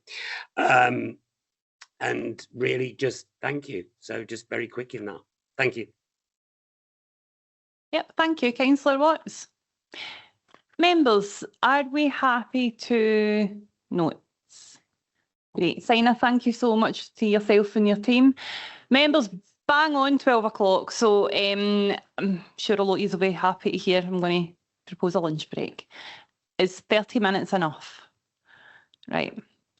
Thank you. We'll meet back here at 12:31. All right, thank you. Jamie, could you please stop the recording? Thank you.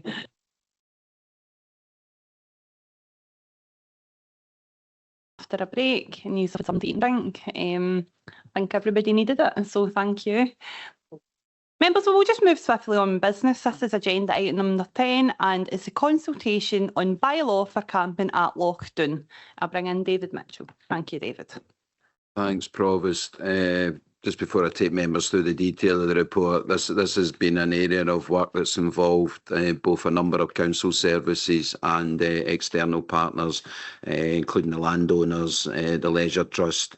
Members will be aware there's development there. They've taken on the operation of the cafe, so that gives an improved presence in the area. Various councils, environmental health through the corporate enforcement unit, legal services, housing and communities under Blair and antisocial behaviour team have all had and will all continue to have a part to play. But I would never steal anyone else's credit, and credit actually goes, it was David Doran, the health and safety manager, who's also been involved in a lot of the aspects, particularly the water safety aspects. It was actually David Doran about a year ago who suggested in conversation that we look at the bylaws option. So as I said, I wouldn't steal anyone else's credit for their good ideas. I think it goes as I would take it as read, members, that unfortunately there probably is a need for these bylaws, or we wouldn't bring them before you. Members will be familiar, and the legislation is referred to in the report, that it was the Land Reform Scotland Act 2003 that introduced the right to roam. And as ever, that's the bit that everybody is aware of, the right to roam. But that isn't a completely unrestricted right. That isn't the right to go and do what you please. It isn't the right to go and defecate and toilet anywhere you want, to camp anywhere you want, to burn anything you want, and to leave any amount of litter behind you that you want. It is about a responsible exercise, and what that legislation also brought in or introduced was the Scottish Outdoor Access Code, and that's the yin to the yang. That's the best practice. That is the responsible, positive behaviour that is required and expected of people when they exercise the right to roam. As ever in life, the vast majority that go down and enjoy the delights of Lochdoon, and while it maybe never attracted support or national support for full national park status, it is still accepted and widely recognised as a beautiful part of the country with a lot to offer in terms of the loch, in terms of the cafe, there's a caravan park, and members are well cited in the Ospreys and all of the interest in that, and the many other wonderful attractions down there. And rightly, it does attract large numbers of visitors from both within East Ayrshire and across Ayrshire and further beyond. However, as always, as I say, sometimes the small minority don't always exercise the rights and enjoy the privilege, and I think it would be seen as a privilege of the beautiful countryside that they're coming to visit. And that small minority, unfortunately, have an impact on the environment. They have an impact very much on the residents, and they have an impact sometimes on other campers as well if they get a bit too excited if they're having a party. So the proposal here, if you're accepting, members, is that we deliver and develop appropriate bylaws. This is not Big Brother. This is not red tape and bureaucracy. This is not council killjoys. So sorry if that kills all the headlines for the local reporter, but what it is about trying to promote the means to support the majority who enjoy it to enjoy it peacefully, the residents who are entitled to live there and do live there to enjoy a peaceful existence, and to give a little bit of support to those agencies, police, ourselves, the Leisure Trust, the Land Rangers put in by the owners, all of those bodies, to give them a little bit more power to their elbow to manage that small minority who just don't seem willing to behave, not just in accordance with the code, but to behave even as reasonable and rational human beings with some of what is described and reported to us on a regular basis. And Blair Miller, at the head of Housing Communities, meets often with the residents and representatives of the residents, and we routinely, and through the Corporate Enforcement Unit, we receive reports and information about some of the worst excesses. So this is about a reasonable, balanced and proportionate response to the behaviours of that small minority, and to allow, as I say, us and partners to have some teeth, to have some rules to enforce that will strike the right balance between the proper and responsible exercise of the right to roam and those who, as I say, think it's a free-for-all and they can do what they like. The bylaws themselves, the same act that created the right to roam, as you'll see at paragraph 17 and page 148, I think it is, Max, about 148.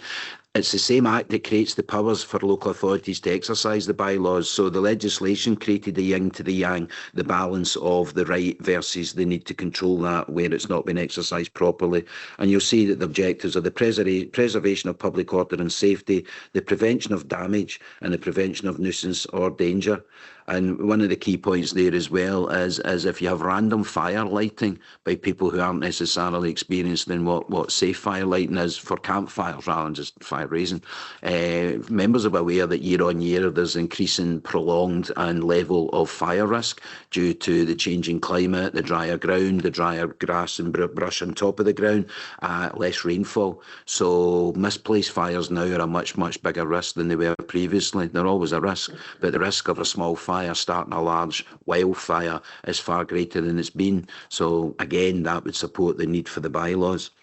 We have tried to front load this. There has been ongoing engagement with residents. These bylaws were put out informally in draft form to the local members in the relevant ward, and to thank some of the local MPs and MSPs for their interest, because they also received representations from residents asking the legitimate question of what are you going to do to control some of these behaviours. So the bylaws, again, we're not proud. We don't reinvent the wheel. They do very much mirror those that were put in at Loch Lomond, where they've experienced similar issues by the Trossachs National Park Board, and we've tried to capture best practice. We have, as I said, taken informal consultations, but we now need to require in any event to go out to full public consultation. While the right to create the bylaws or the power to create the bylaws sits under the land reform legislation, the actual consultation process is the one prescribed in the 1973 Local Government Scotland Act, albeit the amendment is it's a minimum of 12 weeks. So the proposal would be to go out live in July and run it for that 12-week period, but we can extend it. Having said that, any members from the wards in the south that put their computers on there during the lunch break, like I did, will find that we're already getting representations as a resident come in with some very useful and constructive comment already, recognising what's good about this, but already suggesting some further steps. So it looks like it might cost us a toilet somewhere down the line, but we'll consider that and bring that back. So with that introduction and presentation, members, what the paper asks you to do today is approve these bylaws for the purposes of consultation and agree that we go out to full public consultation so that we can shape these into final form, bring them back to council for approval, along with any other asks or thoughts thoughts as to what can be done on the ground to improve the situation and support the efforts of agencies and residents to improve things. The main point is, rather than having just wild camping anywhere, the bylaws seek to direct people into 3 specific camping areas, and we're getting some comment on that and telling whether it should be 1 to begin with, but we'll bring the output back and we'll not write them up in final form before we've done the consultation, but that is one of the main elements, is to try and direct people to certain areas. They won't be formal campsites like you would recognise, but they'll be the designated areas for the camping, rather than having folk just pitching up anywhere and everywhere they like. So as I say, if members are happy, I would invite you to approve the bylaws for the purpose of the consultation, and note that when that's concluded, we will bring it back for council to make the final approval of the bylaws in the final form, any other measures required to support their implementation, and we will have them in place therefore for the beginning of the next camping season, which usually starts around about Easter time. It just takes as long as it takes, and as I say, it's a minimum 12-week statutory consultation. So I'll stop there if there's any questions or comments, Provost. Otherwise it's over to members to hopefully approve and allow us to take it to consultation. Yep, no, thank you very much, David. Councillor Kyle. Thank you, Provost. Thank you, David. I welcome and commend the decisive action taken by the officers alongside all partners involved in ensuring the swift passage of the bylaw for Lochdoon. This is a clear example of what can be achieved when there is a strong leadership and a shared comment of tackling long-standing issues within our communities. For far too long, residents of Lochdoon have had to put up with unacceptable levels of antisocial behaviour, and their concerns are too often gone unaddressed. This bylaw represents an important step in restoring confidence, protecting local people, and ensuring that those who live in the area are finally heard. Thank you all for your hard work on this matter. Thank you. Yep, thank you. Thank you very much. Councillor Hogg. Thanks, Provost. As most of you have been to Lochdoon, you know how beautiful an area it absolutely is. It is also a large area of working farms. There's a lot of people down there have trouble with their fences being broken. Stock have been injured. In fact, some stock have been killed by dogs running loose, etc. So these bylaws will ensure some safety for people within the area and provide a good framework for those who will treat the area with respect. So welcome it. Yep, no, some good points. Councillor Todd. Thank you, Provost. Yeah, totally agree. A beautiful place. Go down there on the bike when the forest road's open. You can ride the bike right round to Stincher Falls. Lovely area. It's just a pity we had to come to this, because that's what happened at Stirling Council. David's absolutely right. Trossachs. I did the West Highland Way a long time ago, and the worst part was walking up Loch Lomond side, the East Bank, because the amount of rubbish, burnt out cars, campsites that had just been left with all the rubbish lying about was shocking, and Stirling Council had to make that difficult decision. It has been difficult because you don't want to stop people enjoying the countryside, but there has to be a level of respect, and that's what these bylaws will do. It'll make those lovely residents down there feel a wee bit better if it looks as if there is, for all the right reasons, a bit of control where it's needed. Yep, definitely. For people who are claiming to love the countryside and littering like that, it's no great. Councillor Boyd. Thanks, Provost. Yep, fully support everything that's been said there. Then, as needed, I'm a keen hill walker. You know, been walking most of Scotland, and you know, you see responsible 90% of people take the walks responsibly. But we do need this for the camping, and as the others have said, the ward members, it's a fantastic area, and I know Councillor Falston's active in the Rinsa Kell Festival. That's a fantastic walk, you know, from roughly Carsfair and back to Dunwellington. So I'm an outsider to the Doon Valley area, obviously, but I like it down there. I think it's a fantastic area. So I think this really good work will help improve that. It's got a lot going for it at Lochdoon and the activities down there. Oh, definitely, thank you. Councillor Cogley. Thank you. Yes, completely endorse all of this. And Councillor Todd, I did the West Highland Way a year ago, and I tell you it's clean. So the bylaws clearly work. Thank you. Excellent. Brilliant. Well, members, if there is no one else voting in, are we happy to approve? Great, and wishing the people of Lochdown and surrounding the very best moving forward. Okay. Members will move on to agenda item 11, and I'll invite David Mitchell in to go through firework control zones. Thank you, David. Thanks, Provost. It's obviously been a period of some transition the last few weeks. So this is one that had its origins when I was in the role of Chief Governance Officer, and will be picked up by depending on decisions later today, by Craig Young going forward as the Acting Chief Governance Officer. But members will recall we brought, initially there was new legislation came out. It required councils to look at the introduction of firework control zones. We carried out that exercise. We brought the paper to council in December. We advised you that against the criteria and the guidance, there were no areas where a firework control zone could be supported on the evidence, which relates to antisocial behaviour involving fireworks, injuries really arising from the misuse of fireworks, basically animal welfare, but the example given in the guidance relates to livestock perhaps, rather than individual pets and homes, vulnerable individuals and communities, and also the environmental impact. So those are all the matters you have to have regard to. We presented to council the outcome from the initial take in December, which was there were no grounds that met the threshold, or no areas that met the threshold, and that remains the view. That paper also set out that the legislation also required councils to put in place arrangements to receive applications from members of the public, not just individuals. It needs like 20 signatories, and it's not a petitions committee either. It's not just sign up and you'll get a firework control zone. Those applications require the council, any council, to look at the request in the context of the legislation and against the same criteria. So we've had that one request, and what this paper sets out is consideration of that in accordance with the statutory process. That one request highlights an area and a kind of activity that falls in between what's set out in paragraph 7. So what paragraph 7 tells you is that licensed public events in public places, they're allowed, and it tells you the restrictions on when people can buy fireworks, and it tells you that fireworks can be used on private ground between the hours of 6 p.m. and 11 p.m. on any day, and then it's extended on certain days. And that's the bit people forget. There's restrictions on when you can buy them, but there's not actually so many restrictions on when you can set them off, but they're set out in paragraph 7.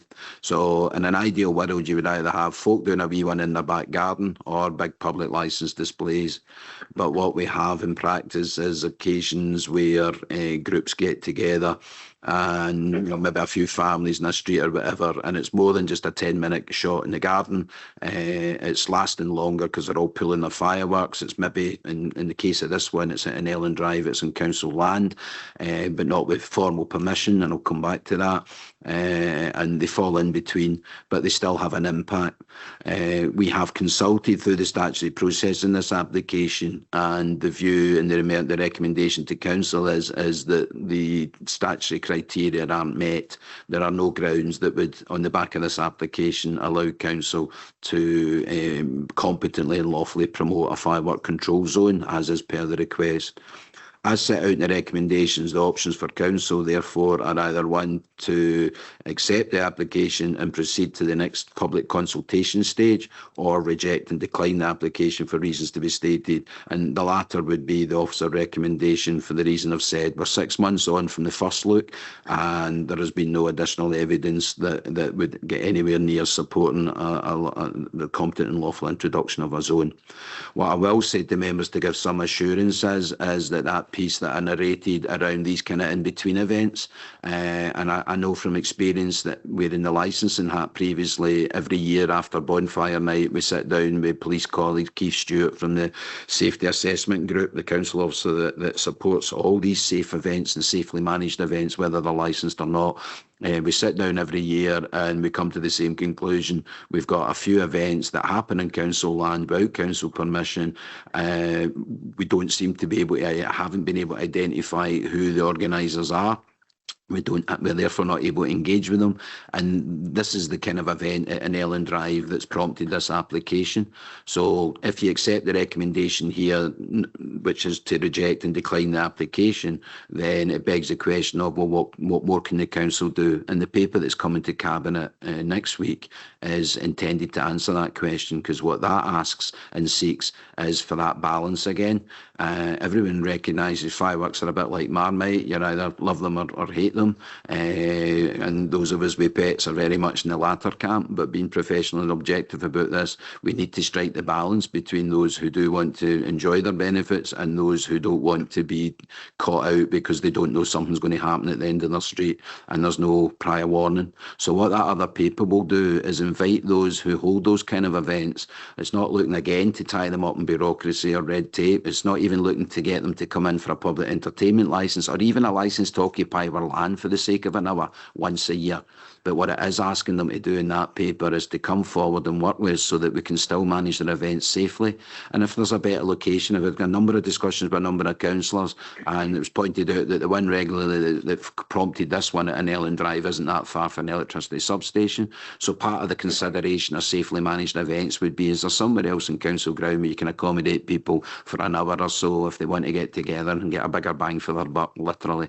And we'll look at all of that. But if they won't engage with us, if they don't come and talk to us, we can't get them to apply the principles of best practice, which is giving people notice there's going to be an event. If you know there's going to be fireworks for an hour of a night, you can make arrangements to be somewhere else with your pet or just yourself. Parking is an issue. Those kind of minor impacts where people are turning up like it's only an hour. And I think there was a case where somebody was parked across somebody's driveway and they were trying to get to night shift, and that nearly ended up in boxing.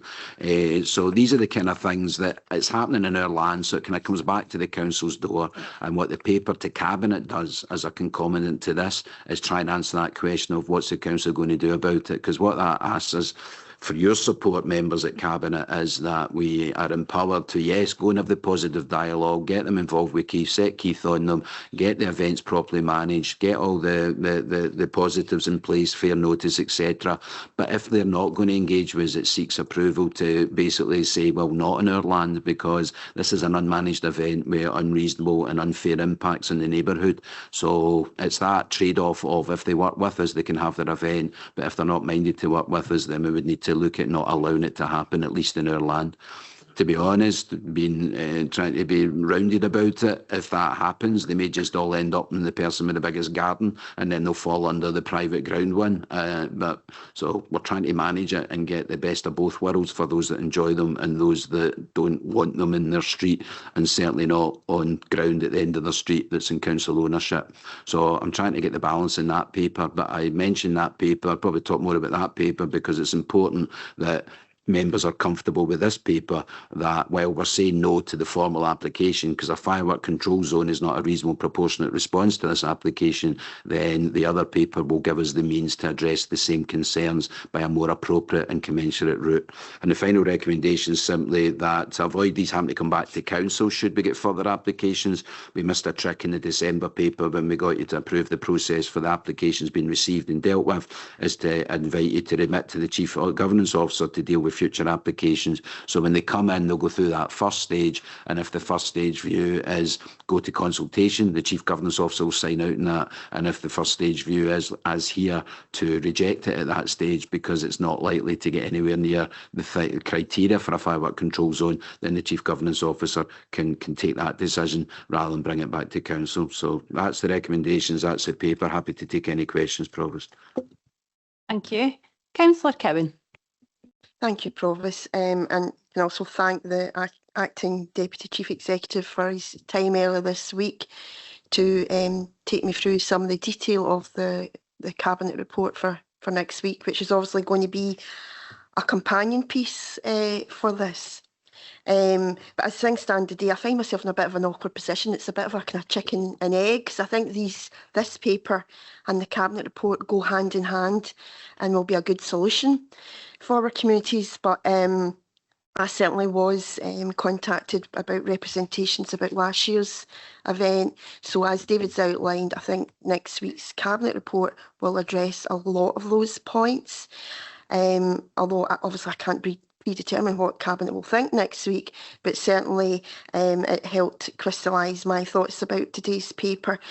I don't wish to be pedantic, but the recommendations, there's two of them. One is to accept the application, and recommendation 2 is to reject and decline the application. So if you can give us some advice there, David, because it's not a straightforward recommendation wise, it's an option to select one or the other. Correct. Sorry, the written presentation, colleagues were more formal and perhaps less direct than me, and we're recognising it's a choice for council. But I did say in my presentation that the recommendation is to reject because quite clearly the evidence isn't there to support going forward. So I apologise if that's not clear, but it is an either or in the recommendations. But the officer recommendation is recommendation 2 to reject. Okay, thank you. Yep, Councillor Kevin. Well, so just to clarify my position then, I would be happy with recommendation 2 to reject for the reasons stated by David, with the understanding that there's that companion report coming to Cabinet next week. And actually, I believe the report will be out in public domain either today or tomorrow. So even if that report could be sent to the people who put the request in as well, I think that would be very helpful for them, because they would see some of the pragmatic approaches that the officers have proposed in the Cabinet report for next week, if that's helpful. Thank you. Yep, thank you. Members, is there anyone else want to come in with their comments, or are we happy to go with the officer's recommendation to reject? Yep, okay, that's agreed, thank you. Members, moving on to item 12, this is the Ayrshire Roads Alliance Service Plan 26-27 and performance report. Jane's also been at another council meeting this morning, so well done. A lot of work. So I'll pass it to Head of Roads Alliance, Jane, to go through the report. Thank you. Thank you, Provost. Members, the purpose of this report is to present the Ayrshire Roads Alliance Service Plan for 26-27 and the performance report for 25-26. The first Ayrshire Roads Alliance Service Plan for 2014-15 was approved by the Shared Services Joint Committee on the 23rd of May 2014. It was agreed that the draft service plan is approved prior to submission to both East Ayrshire Council and South Ayrshire Council for noting. The Joint Committee approved this service plan on Friday the 12th of June this year, and it is being presented to both councils at their meetings today for noting. The service plan included in Appendix 1 provides the detail on the current operating position of the Ayrshire Roads Alliance and sets out the vision, aims and objectives for the 26-27 financial year. The service plan reflects the budgets approved by South and East Ayrshire councils, along with funding received from other sources, and describes the challenges and the targets for the service. It should be noted that there has been an adjustment to the revenue budget in East Ayrshire since the service plan was lodged, and on page 11 of the plan, the revenue budget figure should now read 6.672 million rather than the 6.783 which is shown. This in turn makes the combined revenue budget across both local authorities 13.845 million. The 10-year review of the ARA service has recently been completed, and this is also being presented to both councils today. This review highlights the opportunities for improvement across the service, presented as recommendations and next steps.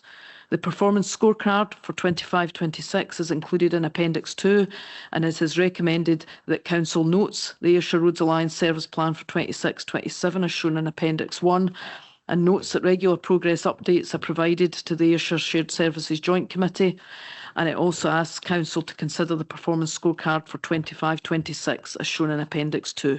And I'm happy to take any questions. Thank you. Jane, thank you. Members, any questions? Councillor Mabon. Thank you, Provost, and I'll add my own congratulations to yourself and the Deputy Provost, and best of luck for the next year. On page 194, in the appendices, it's Appendix 21, we're talking about the pavement parking enforcement. I've recently had some back and forward on social media on pavement parking. Residents very concerned about roads being too narrow, especially in Belfield, which is designed a long time ago when we weren't looking at residents' houses having 2 cars per house and far too many cars on streets. when they do obey the correct rules and they do park in the road, the streets are too narrow. There's some of the cul-de-sacs off Heenan Avenue, for example, are just far too narrow if everyone parks in the road, and we're looking at trying to get bin lorries up there or an emergency vehicle. I was hoping that the exemption orders would be progressed quicker by now, and we would get some results from this and find out which streets do carry exemptions and which will not. At Belfield Community Council, at our last meeting, myself and Councillor Jim Todd attended, and there was quite a heated discussion about pavement parking. I have stuck to the advice I've been given from Ayrshire Roads Alliance officers that cars should be on roads where they are engineered to support the weight of the vehicle, and pedestrians belong on pavements. The immediate answer from most members of the public is, well, up in Kilmarnock North, you managed to take up all the grass verges and create parking spaces on pavements. So why can you not do it in Belfield? And I think that would then come down to a budget issue. It would cost far too much money.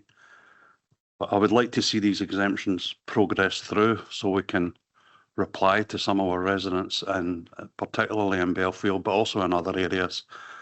And I was hoping to get some enlightenment, advice or clarification from Ara today. Thank you, Provost. Yep, no, thank you, Councillor Mabin. We've got Barry McDonnell in the room. So, but Barry, are you okay to take the question? Thank you. Thanks, Provost, and thanks for the question, Councillor Mabin. So we're bringing a paper before Cabinet next Wednesday, which will provide an update on our progress towards the exemption order. Within the paper, it's noted that since we commenced enforcement in June 2025, we did start to receive quite a lot of additional requests for further reviews. So it was felt prudent to halt the progression of the exemption order until we were able to undertake the additional assessments. So to say, the paper will contain further details in relation to some further proposals for exemptions. We have completed a further 89 inspections of streets across the piece, and we'll be looking for approval to introduce 28 additional street exemptions, many of which are located within Belfield. And there are some other locations where we've identified the need for additional weight restrictions to ensure the safe passage of traffic. So, as I say, the various details or the detail will be contained within that report. Yeah. Yeah, thank you, Barry. Is that okay? Just on the notion that years ago, Kilmarnock North had grass verges ripped up. They were tarmac, there was parking spaces created. Is there no way that could be done nowadays? Is that just cost prohibitive with your budgeting pressures?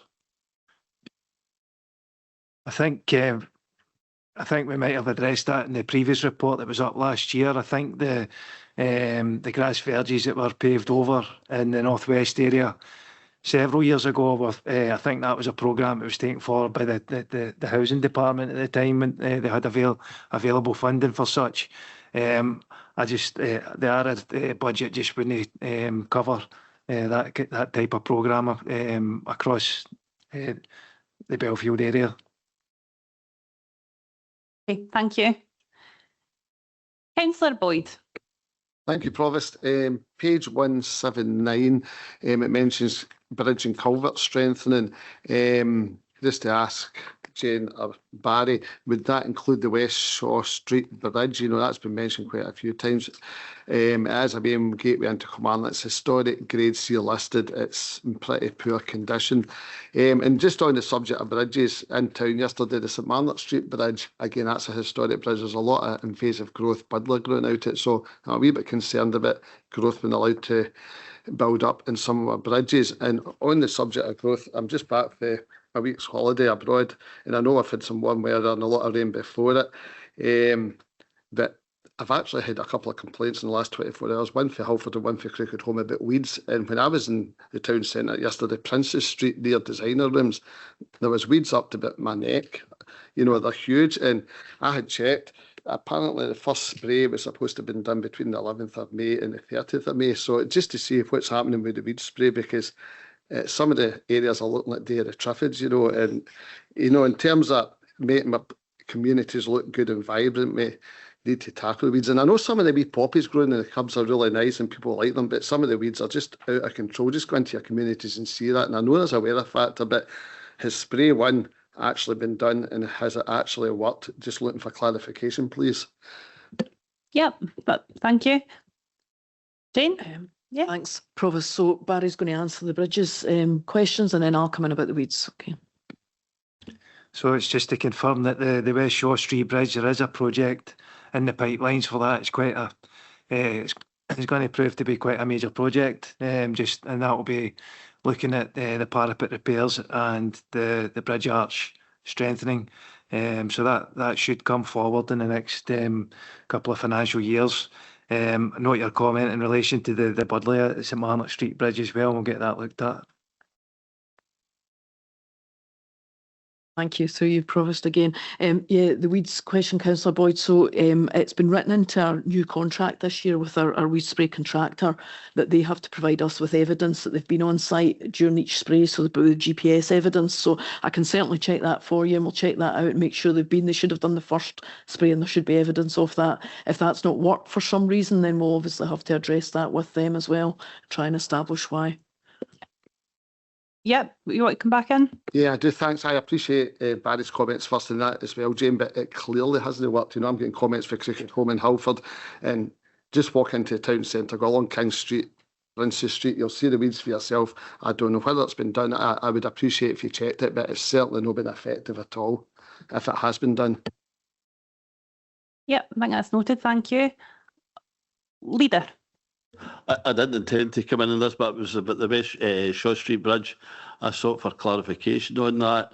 I think that had been in the programme for just, I think it was the last meeting of the last council, but way back 4 or 5 years ago. And it's been in the programme for a number of years now. I got clarification that we've been done this year. So I'm hoping I'm right on that. So I think I've got so just before we can maybe get clarification on that, because I think it was either the ARA meeting I asked, or it was certainly at some forum, but hopefully. Barry? Yeah. Apologies, Leader. My understanding is that it's not on this year's programme, but it is for future years, but I'll get some clarification around that. I do know that it's going to be a major project, probably involving a full road closure, so there is quite a bit of planning and resource involved in that. Just going to say, given the lead-in time it's had, I thought Barry was hedging his bets when he said this year or next. So if it's not in this year and it can't be done this year because of the impact in other projects, I think it's incumbent on us to see what we can do to make sure it's definitely in next year. I'll have that conversation with colleagues and see. There's always an impact. It's not just dropping one in, as members understand, but it must be a sufficient priority by now, given the amount of coverage it's getting. So we'll have that conversation and see what can be done and what needs to be done to include it in next year as a backstop. Yep. Okay. Thank you. Councillor Richardson. Thanks, Provost. It's just a question to Jane. Jane, could I have some information about the, she's probably aware, because I think I sent you the email, that a number of residents have been in touch in the Whisky estate about the curbside weeds getting out of control in a number of the streets. So it was just to, could I have some information? Because you're saying you've got the GPS. Yep, sorry, Leader. Could you move your mic closer to yourself, if that's okay? And would you mind just repeating, because I don't think people's heard, if that's okay. That's great, thank you. No, it's just to ask Jane if I could get the GPS information as to when the contractors have been in the Whisky estate. Because I know in previous years, Jane, that we've had these chats before and the contractors have said that sometimes they've done the job, but if it's really hot and sunny, then the weed killer doesn't actually work. So just to find out if they've actually been in the estate and if the job's been done, Jane, because the roads don't seem to the weeds don't seem to have been burned back. Yep. Yeah, we'll get that to you. Okay, perfect. Yep, thank you. Online we have Councillor McFadden. Yes, thank you very much. And firstly, congratulations to yourself and John McGee in your reappointment, and hope we have a good year. For Jane, it's back to the weeds again. I suppose it's an ongoing thing, isn't it, every year? But, I would say that the curbside weeds certainly haven't been sprayed round about Fenwick. There's been no evidence at all of them ever dying back and regrowing. So if they were around, I don't know what they sprayed on them. And as I've said many times before, these weeds growing up between the curbstones, the pavement and road edge, it's going to cost us thousands and thousands to repair the roads because of the damage the weeds, the roots do, separating the stuff apart. The other thing is, well, I think I said this to Jane once before. I mean, when the grass gets cut, especially around about Fenwick, they go around the edge of the grass with weed killer to, just to control the edge of the grass and make it look tidy because they can't actually cut the edges. But I know that as greener communities is doing that, but at the same time they're walking along big swathes of green grass whereby the weeds are growing out the curb 2.5 feet away, and nobody thinks to spray the curb while they're there with the weed killer walking past it. I wondered whether we could have a more joined up approach to weed control, if that was at all possible. That's my question. Thank you. Yep, Jane. Yeah, thanks, Provost, and thanks, Councillor McFadden. Yeah, you and I did discuss this a short time ago, and I took that away to discuss with Blair Miller, and I've yet to have that discussion with him. But yeah, it certainly needs looked at, I would say. If we're both got contractors there at the same time, it makes sense that we could do something maybe to join that up. Yep, thank you, Jane. Councillor McFadden, hope that's reassurance enough. Good suggestion. Thank you very much. Yes, yep, thank sure. you. Thank you. Members, anyone else? Are we happy to, we're happy with the paper enough to move on? Okay, thank you. And Jane, is yourself back up again for the Ayrshire Roads Alliance 10-year review. Thank you, Jane. Thank you, Provost. This report presents the findings of the 10-year review of the Ayrshire Roads Alliance, which reflects on progress since the service was established in 2014 and sets out a series of recommendations and next steps to support the continued development of the service over the coming years. Briefings have been held with staff, trade unions and group leaders, where I provided an overview of the review, and I will provide a brief summary of the report here today. The Ayrshire Roads Alliance was established in 2014 as a shared service between South and East Ayrshire councils with the intention to improve service resilience, reduce duplication, achieve efficiencies and strengthen long-term sustainability whilst continuing to deliver statutory roads and transportation functions. Both councils agreed that a formal review of the service would be carried out after 10 years of operation, and the review has examined performance, governance, workforce sustainability and future opportunities. The review was undertaken between June and December 2025 by two of ARA's strategic leads and included consultation with employees, elected members and other stakeholders, the feedback from which has been a key component of the review and has informed the findings and recommendations presented throughout all sections of the report. The review considered several strategic and operational aspects of ARA across the areas listed in paragraph 8 of the covering report and summarised in that same report. The review has found that over the last decade, ARA has delivered a range of tangible benefits, including financial efficiency through shared working and procurement, operational resilience, particularly in responding to severe weather events, infrastructure investment, including active travel, flood prevention and low carbon initiatives, digital transformation with systems such as Roads Online, and workforce development, including apprenticeships and traineeships. In addition, the service continues to perform well against national benchmarking indicators, demonstrating that efficiencies have not come at the expense of performance. The key message from the review is very positive. The shared service model is working well, albeit within the financial constraints which all local authorities are facing, and it provides a strong and resilient foundation for the future. Importantly, the review confirms that ARA has delivered in excess of the targeted 8.6 million in savings since 2014, whilst maintaining performance and delivering core services effectively. Looking forward, the review identifies a number of opportunities to build on existing success, detailed as recommendations and next steps listed in Appendix 2. The review also highlights the potential for greater regional collaboration across Ayrshire, including the possible future expansion of the shared service model to incorporate North Ayrshire. This aligns with the Scottish Government's public sector reform strategy. However, the review notes that this would require further detailed work and agreement from all partners. Immediate financial implications for both authorities from implementing recommendations 8, 9 and 25 of the review are outlined at paragraphs 59 to 61 of the covering report, and recommendations are included in section 2 of the report. And I'm happy to take any questions. Thank you. Smashing, Jane. Thank you. Leader. Thanks very much, Provost. It's excellent news. I remember when it was launched, we had that target of 8 million. I don't remember it being 8.6 because I think it was repeated and repeated. And I think there's a bit of scepticism whether we'd ever achieve it. And it's good to see we went beyond that. And just as you said there, Jane, we're having good talks with the other North Ayrshire. And that's good to see. But I'm just wondering just if we should end our ambitions there.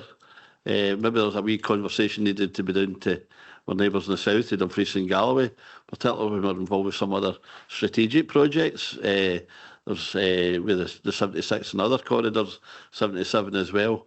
There's maybe something to do there, and maybe just put our toe in the water there just to see if there's any ambition as far as they go to just maybe to have a southwest roads alliance. Why not? But that would be a bit more ambitious. Maybe put that on the agenda for future discussions. Thank you.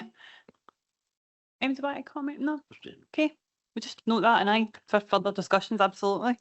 Thank you, Leader. I think Jane might want to comment, but I'm not sure we'd want to hear it, but she's under the desk now. Oh, but good points. Yeah. Members, has anybody else got any questions, comments? No. Okay. Are we happy with the report? And yeah, thank you very much, Jane, and well done in getting through 2 full council meetings in the same day. Thank you. Members, we're moving on to the first of 2 motions. First motion is by Councillor McMahon, and I'll hand over to yourself, Deputy Leader. Thank you very much, Provost, and can I take this opportunity to congratulate you as well as Councillor McGee on your new appointments.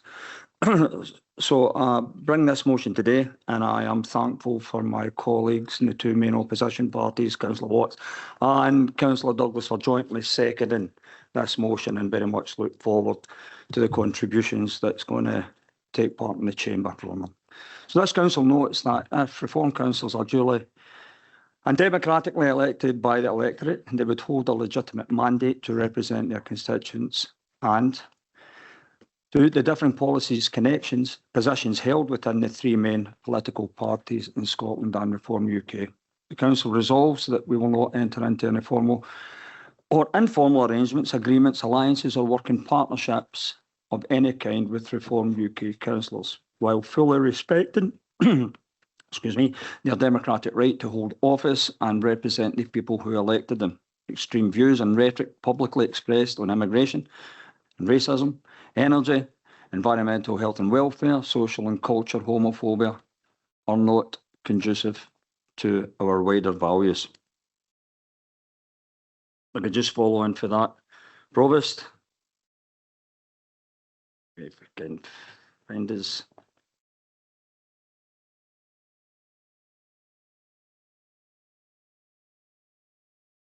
So I move the motion today as it balances respect for our democratic system with a clear stand for the values that this council and our community stand by. First and foremost, I acknowledge the fundamental principle that any candidate properly democratically elected by the people holds a legitimate mandate to represent their constituents. This is the foundation of our systems, and we uphold it fully. Equally, we must be honest about the deep and significant differences in policies and principle between Reform UK and the main political parties represented in this chamber. Differences that touch directly the lives, the safety and the dignity of every single person in our communities. Over the last year, statements have been made. Reform UK candidates and representatives have given us serious cause for concern. On race immigration, we have seen multiple candidates publicly claim that diversity weakens the national identity and describe settled minority communities disproportionate users of public services. Unevidenced claims that fuel resentment. One candidate for a Scottish regional seat was widely reported as saying local areas were losing their traditional character because of the new arrivals, while another shared a material that linked immigration directly to rises in crime, a claim repeatedly rebunked by officials and statistics. This kind of language stereotypes whole groups, creates division and contradicts our duty to ensure safe, fair treatment for every resident. On homophobia, LGBTQ+, equality, the record is equally troubling. In the past 12 months, several candidates have been described equal marriage as a mistake that undermines the family structure. One local candidate argued in a public meeting that the schools should not teach about same-sex relationships and age-appropriate lessons, calling it indoctrination. A view that isolates young people and contradicts national guidance. In health and welfare, we know where the views go in relation to putting that out to the private sector and insurance-based policies. We heard earlier on today in this chamber about inequalities and poverty. The least affordable, the least well off, can't afford that type of insurance to cover the National Health Service. Is valued and should be kept the way it is. We also see major differences in how these matters alongside energy, environment and social policy are framed. For example, candidates have dismissed legally required climate targets as costly red tape and hurts the local industry and downplayed the economic and health risks of air pollution in our towns and villages.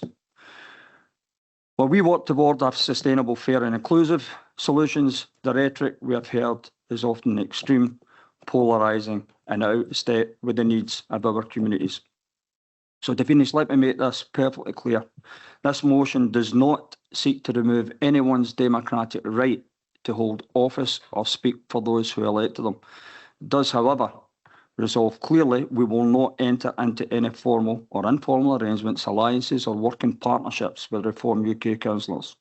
We can respect the democratic process while refusing to lend legitimacy to the views that undermine equality, safety and the well-being of all our residents.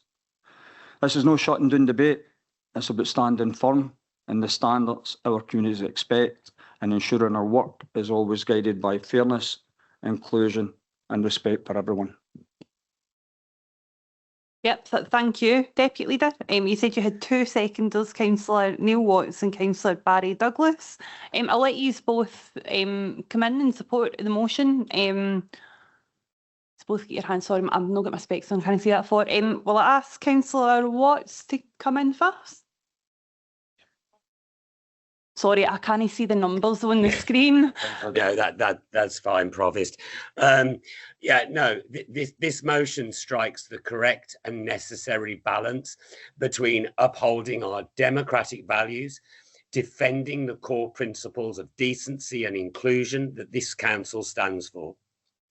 It explicitly recognises and respects the democratic mandate of any elected councillor, ensuring their right to voice their constituents' concerns in this chamber, and that remains completely untouched by this motion.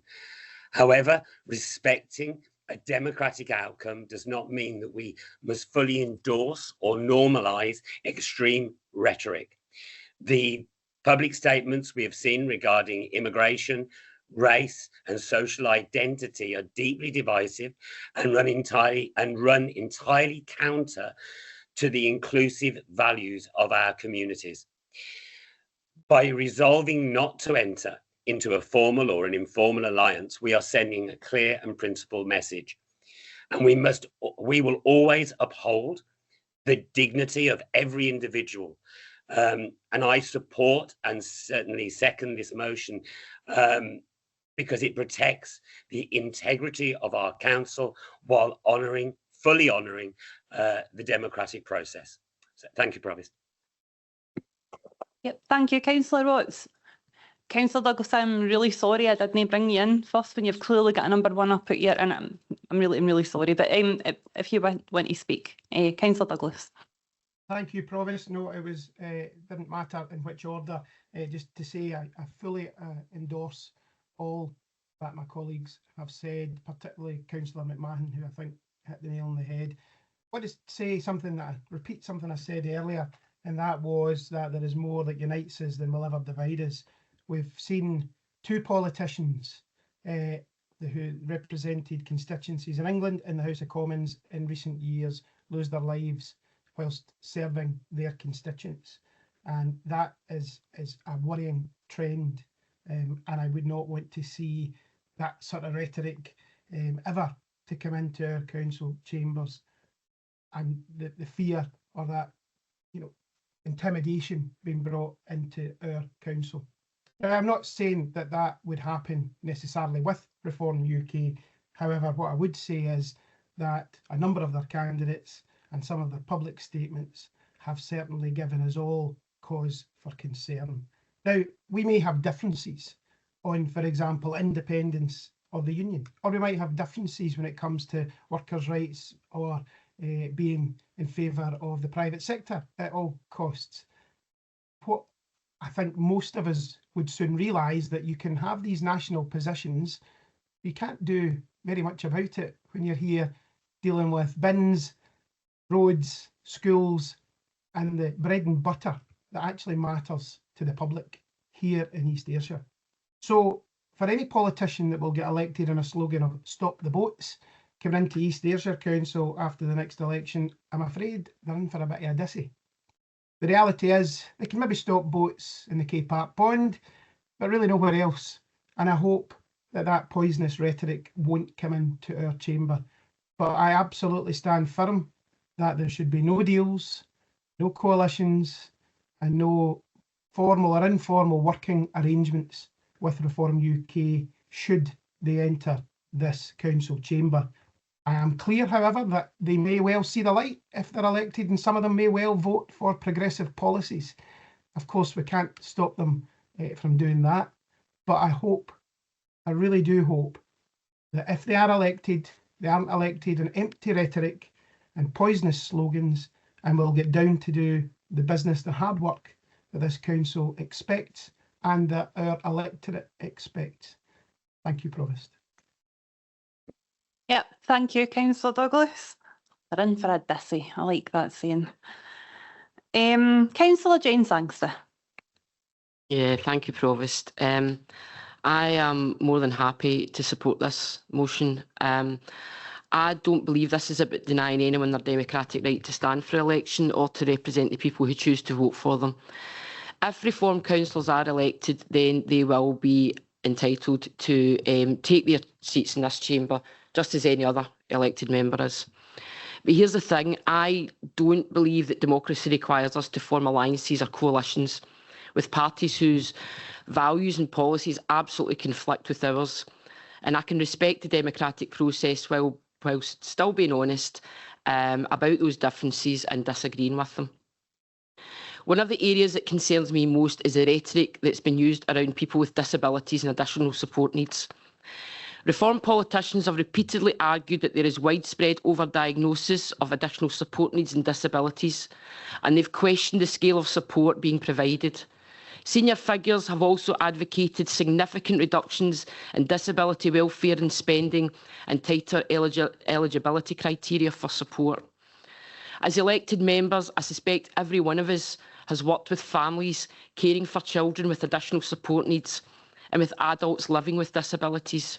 We've sat in living rooms, we've listened to parents who are exhausted from fighting for support and met people who simply want the chance to live independently, participate fully in society and enjoy the same opportunities as everyone else.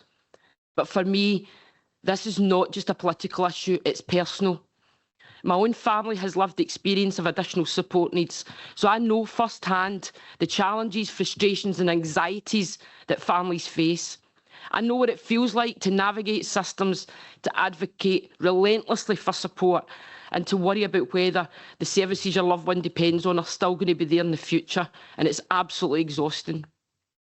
That's why I can't stay silent. See, when I hear politicians questioning diagnosis, talking about widespread overdiagnosis of additional support needs, or suggesting that too many disabled people are receiving support, I find that really, really upsetting, and it's just profoundly wrong. Because behind every diagnosis is a real person. Behind every support package is a child, a young person or an adult trying to achieve their potential and live with dignity. These are not statistics in a balance sheet. These are people. They're human beings. They're our neighbours, our friends, our constituents, and for some of us, our own family members. We should be striving to remove barriers for disabled people, not creating new ones. And our politics should be founded on dignity, inclusion, compassion, and not suspicion or stigma. And just an aside, and I think this is really relevant today, it fills me with immense pride that we have in East Ayrshire a lady provost who is not only a woman who is unashamedly herself, but someone who is a very proud member of and advocate for our neurodiverse community.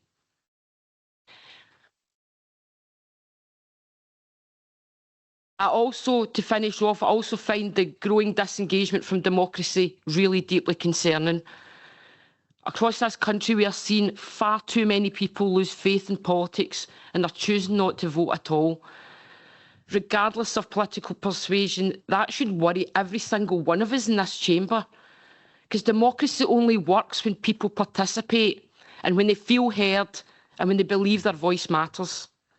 So when large numbers of people start to disengage, that's when frustration grows, that's when trust declines, and that is when divisions deepen. So our responsibility as elected members is not just to win political arguments. We have to show that democracy can work for ordinary people and that politics can still be a force that's good in people's lives. So for those reasons, while fully respecting the democratic legitimacy of anyone elected by the public, I believe, and I'm very comfortable, and I think it's entirely appropriate for this council to state clearly that we will not enter into any formal or informal arrangements with the likes of Reform, whose stated positions and public rhetoric are completely incompatible with the inclusive, compassionate and fair society that many of us seek to build. So I want to thank Councillor McMahon for bringing this motion, and I want to thank my friend and colleague Councillor Barry Douglas and Councillor Watts for seconding it. You all have my absolute, unwavering and full support. Thank you. Councillor, thanks. I have to say that was absolutely terrific. Passion in so many people in for what we experience, and you're very right in what you're saying, and thank you so much for acknowledging everything. As a neurodivergent person myself, I know we have loads of good conversations about the need to drop the stigma and for people to seek support, seek peer guidance, seek diagnosis and help. And rhetoric is stopping people coming forward with fear of stigma, and that's only one element of such a, but you're absolutely right. Very well said. Thank you. Councillor Linda Maven. Thanks, Provost. We've already seen clear examples of the risks of allowing Reform anywhere near decision-making roles. You only need to look at the Equality Act. Just one of the many things that they've openly talked about removing or diluting. As a woman, I would be directly affected by any attempt to weaken this. I'm sure there are plenty of others in the chamber who would also be negatively affected for many other reasons. These safeguards are not optional. They exist for a reason and they must be defended. As my colleagues have previously said, of course elected members should work constructively where there is a genuine need to do so. We do that in this chamber all the time. We can and we should work together in local priorities, even where we differ in national. However, cooperation cannot come at the expense of our principles. We cannot ignore the rhetoric, we cannot ignore divisive politics, and we cannot ignore policies that undermine people's rights. We must be clear, there is definitely a line, and this line, when rights and protection are at risk, cannot be crossed. For these reasons, I believe every single elected member in this room should, without any exception, support this motion, and I offer my full support to Councillor McMahon. Thank you. Thank you very much. Sure. Councillor Richardson. Thanks, Provost, and thanks for all of those submissions from Councillors McMahon, Watt, Douglas, Sangster and Maben, which I've listened to with great interest there and taken on board. And I must say, the first time I read my papers and I read Councillor McMahon's motion, I thought, yeah, that has to be supported. But then, as most people do, you read it a second time and a third time and you think a wee bit more deeply. I think we need to learn the lessons of history, and we need to look back to Germany in the 1930s. Hindenburg made Herr Hitler Chancellor in 1933. Now, that didn't happen overnight. That happened after a series of elections to the Reichstag, which undermined the Weimar Republic. Those elections were held because the elite that were left over from the Kaiser's days, Hindenburg, etc., felt they could control Herr Hitler. And at each election, they felt that the far right's influence on the Reichstag would fall. Unfortunately, what the public seen was the public seen an elite trying to nullify a party which they more and more started to believe in their message, unfortunately. Now, once in power, that party wasted no time in making Germany a one-party state. And why shouldn't they? Because every other party in their mind had refused to work with them. Bearing that in mind, the SNP's position on independence, the SNP currently, year after year after year, win election after election after election, where the population of Scotland tell the SNP, go to Westminster and ask for a Section 30 because we want a second independence referendum. Now, the British nationalist parties take the view down at Westminster, we don't want to work with the SNP on that. So, John Swinney, thanks for your letter, but you're not getting your second independence referendum because we don't want one. Now, how is that democracy? And if the SNP go down this route of trying to block reform out of the powers of, the corridors of power, how can the SNP say, but democracy must win?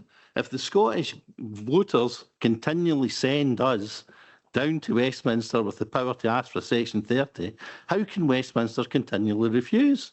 Well, Westminster can continually refuse because the SNP is saying that if all the other parties say they don't want to deal with the SNP, that's fine. That's a position, that's a tenable position. You can't say that democracy must win if you're going to hold this viewpoint on reform.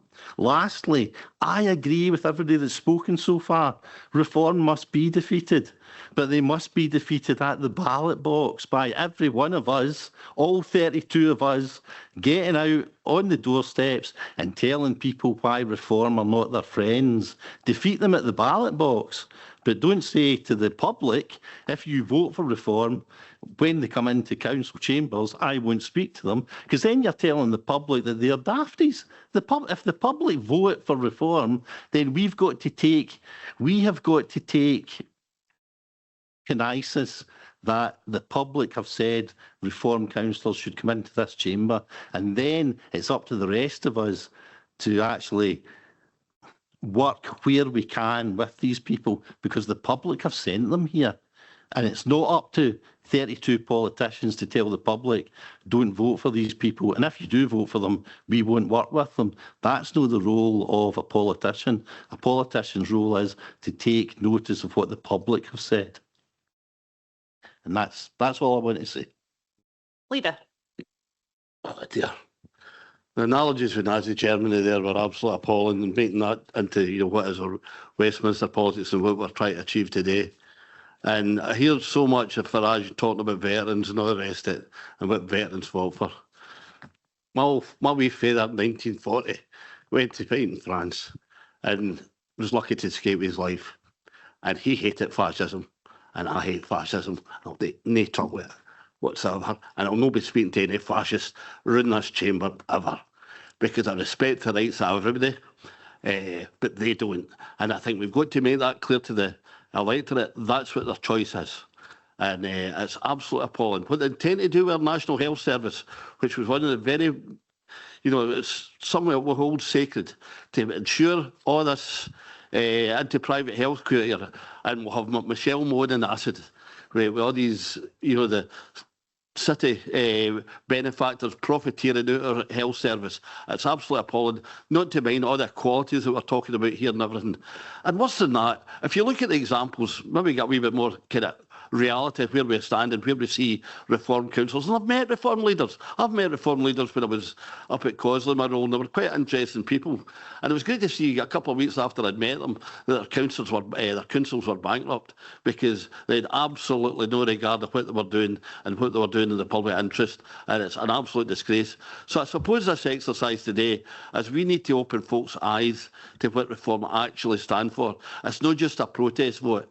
You're voting what your generations of your families were fighting against, and that's fascism, and I'm having no trouble with it.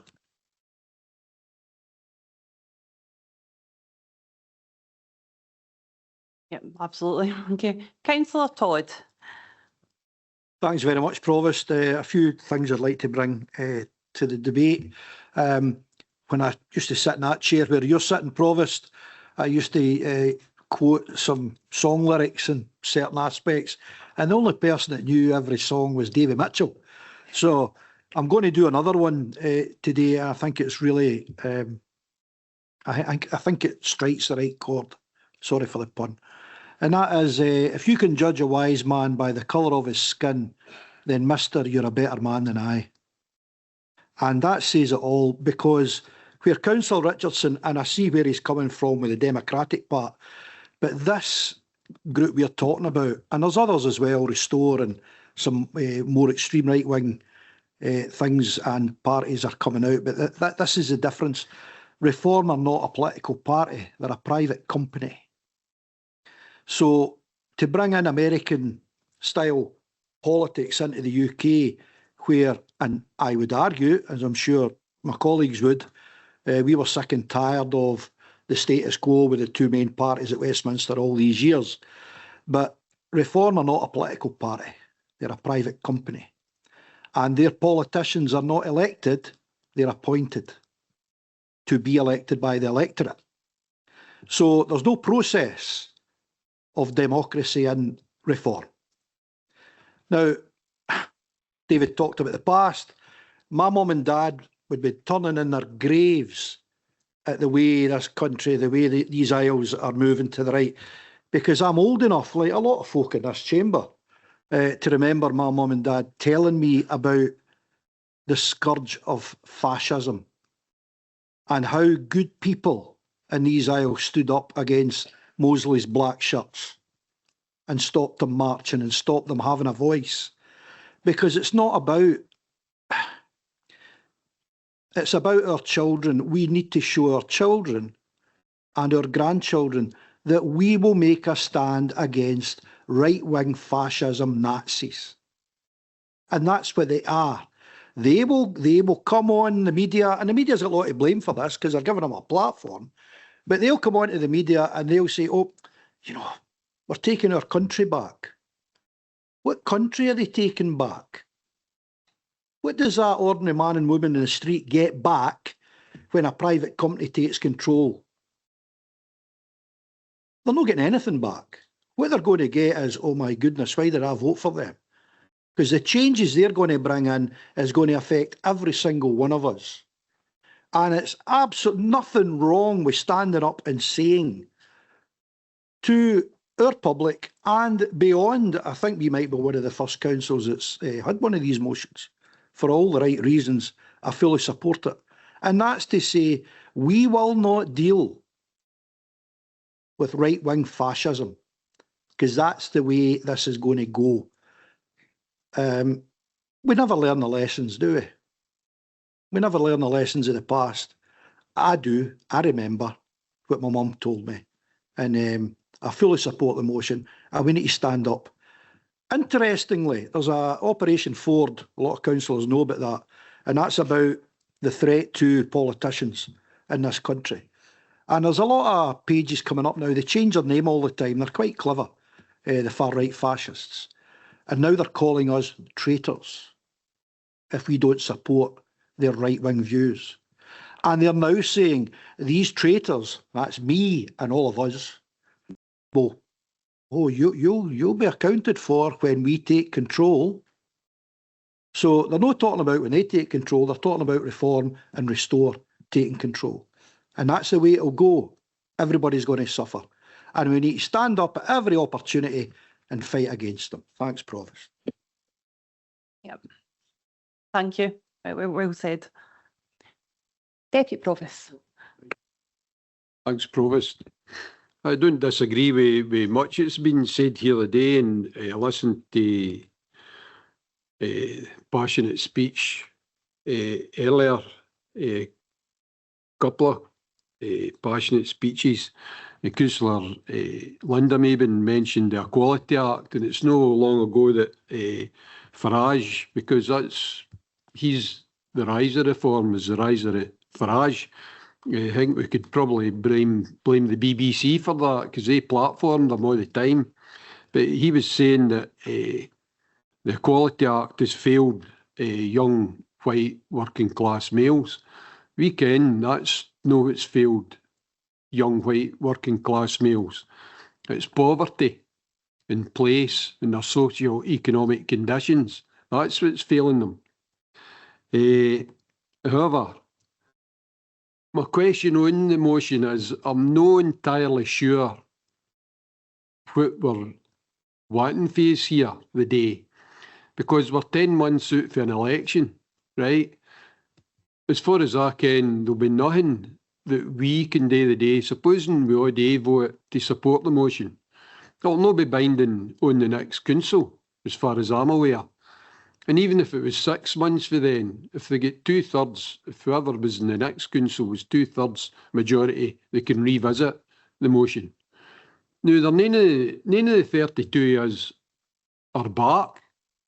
Ken, the choices before us are don't stand, then you don't face any consequences, but you'll not be here. You stand, you either get voted in or you get voted out. And as American politician once said, the people have spoken after they get voted out, the bastards. But anyway, excuse my language.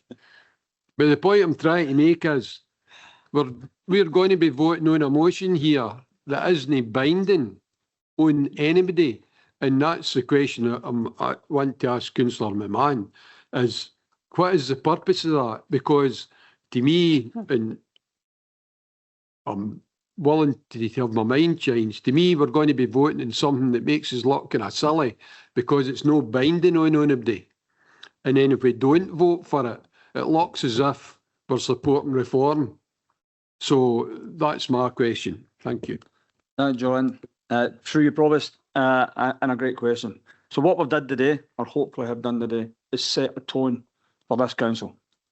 I'm aware that probably quite a few of these members will not be sitting in this chamber after 2027. But you make the point it takes 2/3 to bring that back and change that. This sets the standard, not only for this council, but it sets the standard for every council going forward, Councillor McGee. And I'm hoping after the back of the conversation and debate here that it never asks for that 2/3 majority to bring that back after the next election. Yep, Deputy Provost. But I don't think they need a 2/3 majority. It's no binding because we're 10 months out for an election. It doesn't matter what decision we take today. I'm just looking for some clarity on that. Thank you. Just to clarify, I mean, I think first and foremost members are aware there's debates in the past about officer-led councils, but I've always highlighted that by law and in fact the council is the 32 of you in an East Ayrshire context, and I think you've shown today very clearly that it's owned by its members. Councillor McGee's technically correct. I don't want to bog down some of the fine rhetoric, and I'm not being facetious when I say some of the really fine rhetoric today. In terms of standing orders, any decision of council, if it's revisited within 6 months, that's where the 2/3 majority comes. So you're more than 6 months out from an election. After that, any decision can be revisited. I think Councillor McGee is obviously mindful, as you all will be, that in 2022, 16 of you came in here for the first time, so there was a 50% turnover. So I think everybody in the chamber is well aware that the reality of the situation is it may be anything up to 32 different faces or any number less than that in 9 or 10 months' time to next May at the statutory meeting after the election. I think, as Councillor McMahon said, and as many other members have have said that they feel it's an opportunity. We always say this is the place, the Chambers is the place for the politics to be played out, rather than perhaps at other committees at full council. This is its place, this is its day, and I think what you have are the three major parties planting a flag and giving a clear, and joining together to give a clear message that in their view, because obviously as officers we're politically neutral, I'll say no more than that, but in their view that reform represents a risk to the services and the communities that you currently serve, and I think that's perfectly competent, legit. So I'll stop by saying yes, that's the technical standing orders position, but it doesn't render this debate either irrelevant, meaningless, and certainly not incompetent. It's a matter for council to set out its stall as to what it aspires to be and what it would look to be in the future, recognising things change by the week and the day. Councillor Richardson, I see you. I will let you back in because it looks like you're going to propose something else. I'll let you back in, okay, but I do have other people to speak. Councillor Adams. Thank you. I don't disagree with anything I've heard this afternoon. Councillor McMahon talks about reform creating division. I have real concern that we are enforcing division. My leader of my group, Councillor Watts, talks about this would improve and protect the integrity of the council. I think it's quite the opposite. By refusing to work with other political groups, in my opinion, we're not fulfilling a role. We need to work with others and learn from others. The rise of reform and indeed restore is down to our collective inability as politicians, and it's not just the politicians in this chamber. Across the country, people are crying out for support, for help, that apparently we can't give them. If restore, if reform, if other political groups are giving them something that we are not, we need to work with people and listen to them. A couple of months ago, at our last but one meeting, Councillor Douglas and Councillor Reid both said in reflection of the town centre they would work with anyone. But today they're now saying they wouldn't work with anyone. And I appreciate the reasons for that. But we can't pick and choose. We're responsible to the electorate. And if we want to make the world a better place, we need to work with others. We need to take the lead and show others the way to do things right. And I appreciate the sentiment behind this. And I am supportive in all that's been said. But I think by turning your back on somebody, you create an enemy when we're here to create friends and do things better. That's all I want to say. Thank you. Thank you. Councillor Richardson. Thanks, Provost. I don't want to propose anything else. I just want to come in on the back of the Deputy Provost, Councillor McGee there, and say I actually agree a lot with what Councillor McGee said. I think that I don't have any truck with reform. I'm like everybody else in this room. I don't like what they stand for, but the place for reform to be defeated is at the ballot box. So this actual debate today has made up my mind for me. I'm going to stand again next year, and on my independent manifesto, I'm going to have something like vote Richardson to keep far right reform out of Ward 2 and Kilmarnock. Well, I'm no election, and what I'm saying is this actual debate has made up my mind. I'm going to stand again. For you, because Councillor Richardson, you've clarified you're not proposing anything. In terms of standing orders, you had your opportunity to speak. The Provost brought you back in because you thought you were proposing something else. No member has the right to be heard twice. So with respect, we'd ask you to note the position. You've said your piece, as has any other councillor had the opportunity to do so. I would simply ask you to know if you're not proposing anything or raising a point of order, then thank you for your contribution to the Provost. I propose we beat them at the ballot box. Councillor Cogley. Thank you very much. And I absolutely endorse the sentiments that have already been expressed, and in particular to Councillor Sangster. I mean, the emotion there was really very, very moving. We clearly share our loathing for all, and this isn't just reform, but all extreme parties. But I think there's a better way to keep reform out and other extreme parties. And that is quite simply by beating them on the doorstep and at the polling stations, and by delivering. And the single thing the single two things that get folk elected are party allegiances and delivery. And it is incumbent upon us to deliver during the outstanding period that we have here, which is what, 10 months or so. And we really need to be out there delivering, because that is why people will vote for us. Thank you. Yep, thank you. Members, anybody else that hasn't spoke yet want to come in with any points? Okay, well, the motion as stands by Councillor McMahon is as noted. Does anyone have any additional before I ask to sum up? Would you like to sum up now? Thank you, Provost, and thank you very much, Chamber, for the views that's been expressed in here.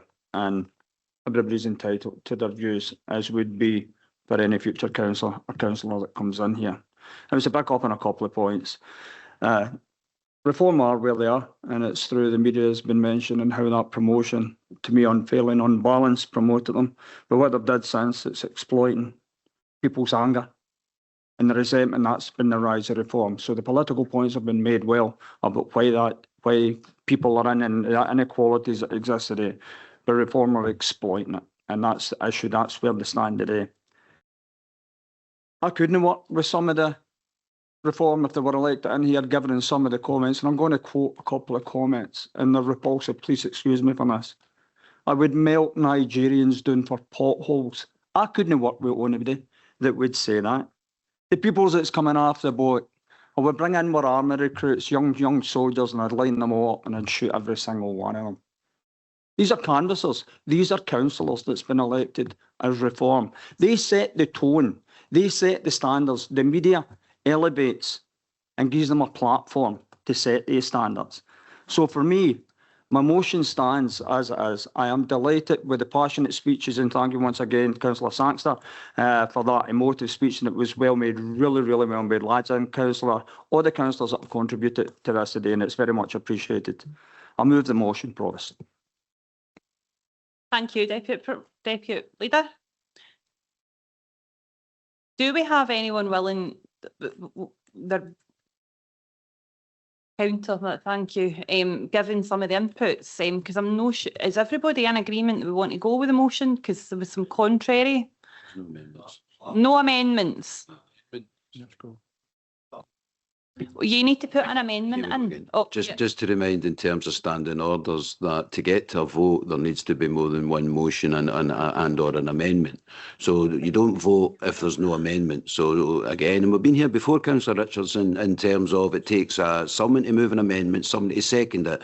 If there's no seconder, then whoever moves that amendment can have their dissent recorded. And you recall that conversation because we've had it before in this chamber. So before you get to a vote, somebody would need to move an amendment, and that's not an invitation, that's an observation. Yeah, Leader. You move to go to the vote, nobody accepted, and then the mover of the motion summed up a bit of. Right, okay. No, well, motion carried. Agree. Just for the record, no, Provost, just to support you. As we explained, the standing orders require any other member otherwise minded to move an amendment.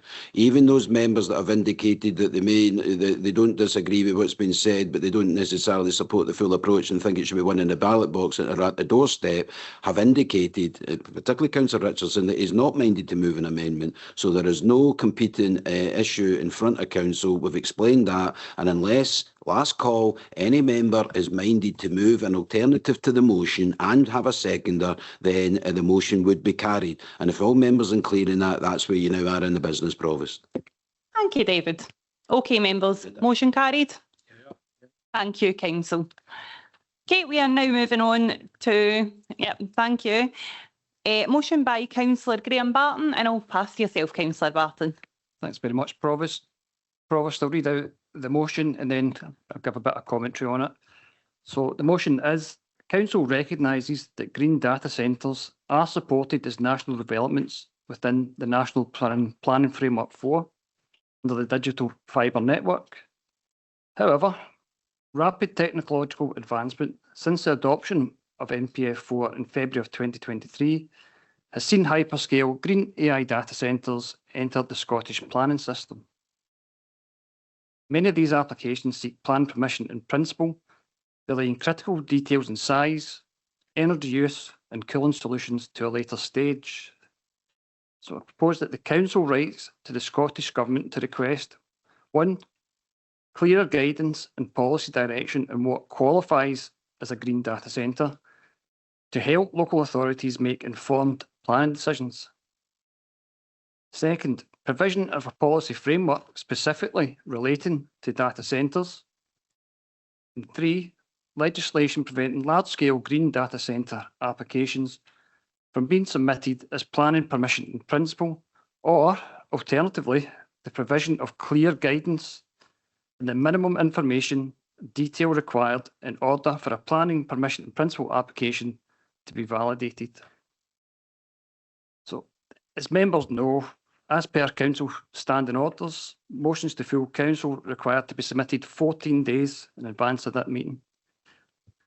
In the intervening time since I submitted this motion, we've seen many requests for clear guidance, policy direction and frameworks around green data centre applications being raised at our national Parliament in Edinburgh and also by other local authorities. So this motion seems to be very timely indeed.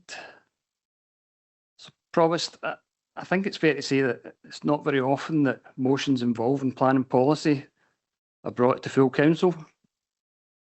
And in bringing this motion forward, I want to make it very clear that I'm not expressing a view on data centres, and as per the Councillor's Code of Conduct, I will determine all applications on their own individual merits against policy, guidance and frameworks applicable at that time. Provost, I've had the privilege of being the Cabinet spokesperson for Planning, Property and Environment for the last 3 years. Part of my spokesperson's role is chairing the East Ayrshire Council Planning Committee. As chair, I can say without doubt that the East Ayrshire Planning Committee and every individual member of that committee takes their responsibilities seriously and with integrity. The committee make informed planning decisions based on best professional advice, policy assessment and recommendations from planning officers. This is evidenced by the fact that most planning decision appeals that are submitted to the DPA by applicants are not upheld and do in fact uphold East Ayrshire Planning Committee decisions. We're fortunate to have some of the best planning officers in the country here in East Ayrshire. However, they can only work within the policies, frameworks and guidance that have been approved at national and local level. Clear policy direction and guidance are absolutely critical for planning decisions to be taken on their merits and under an informed basis. They need to provide transparency, avoid arbitrary choices, ensure legal compliance, providing communities and developers certainty about what is acceptable. As the motion states and acknowledges, green data centres are supported within the National Planning Framework 4 as national developments as part of the Digital Fibre Network. However, Provost, there is no guidance within NPF 4 on what constitutes a green data centre. NPF 4 was adopted in February 2023 and provides policy a snapshot in time. Since early 2023, technological advancement across a wide range of platforms has moved at unprecedented pace, with data centres being one of the most prominent examples. We are now seeing hyperscale AI green data centre applications enter the Scottish planning system, which differ in terms of technological architecture, application, energy use, cooling requirements, when compared to more traditional data centres, which are designed to handle basic web hosting, cloud services and the like. Given the fast emerging technologies, planning authorities across the country would benefit from clear, concise guidance on what constitutes a green data centre and clarity over policy intent at the time of NPF 4 adoption. In Scotland, we are proud to work under a plan-led planning system, based on land use and development decisions in NPF 4 and local development plans. Given the rapid progression of AI data centres, and the length of time to produce a local development plan to give a spatial, locational context for potential AI data centres, council planning authorities would benefit from a development of a policy framework specifically relating to data centres with clear guidance in terms of, but not limited to, spatial locational planning, environmental impacts, climate mitigation, sustainability and community wealth building. So I'm just going to drink of water, right? Many of these applications could be submitted through the planning permission in principle route, but seek approval of the principle of the development without the requirement to provide more technical details at this stage.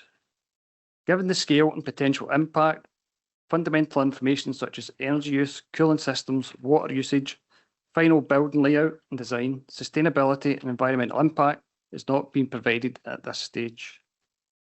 Local authority planning officers, decision makers and local communities should have the opportunity to assess and scrutinise all details of these applications at the earliest opportunity. So we request that the Scottish Government review the opportunity for applicants to submit these applications as planning permission in principle, or as an alternative provide clear guidance in the minimum amount of detail and information applicants would be required to provide to local authority planning departments. That would allow them to validate the application. So that's my motion, Provost. And I think it was going to be seconded by Councillor Reid. Yep, thank you. Leader. Thanks, Provost. Just as Councillor Barton's going to have said, in terms of his motion, I'm not prejudging any future planning decision because that may come to us as a full council. But what we need from the government is clear guidance and clear definitions in what we mean by green data centres. I noticed that I had a wee look at, there was discussion this in the Parliament last week, and the enormity, I didn't appreciate the enormity. It was quoted that an application such as the one we proposed in Hurlford would take the entire Whiteley's wind farm, not just about in East Ayrshire, the bit right across South Lanarkshire, East Renfrewshire, to power that one development on a continuous basis. So that's huge. So, I mean, how are we expected to assess applications and put cases forward with absolutely no notion about the infinite amount of water and power that would be required to run these, never mind the kind of environmental impact? It's quite astonishing that these are getting proposed, yet we don't know these basic things. So I would absolutely second Councillor Martin's motion. Yep, thank you. Online, Councillor Douglas. Thank you, Provost. I would start off by saying I declare an interest that I am a member of the Royal Town Planning Institute. I am a chartered town planner. I do work in the renewables sector, but not on data centres, just so members are clear before I say what I'm going to say next. I have to say, I've found the responses that ministers and even the First Minister gave during the week, in the last couple of weeks, relative to what constitutes a green data centre, a bit alarming. I think it's woolly what we've got so far. The idea that guidance will come forward, to me, really isn't good enough.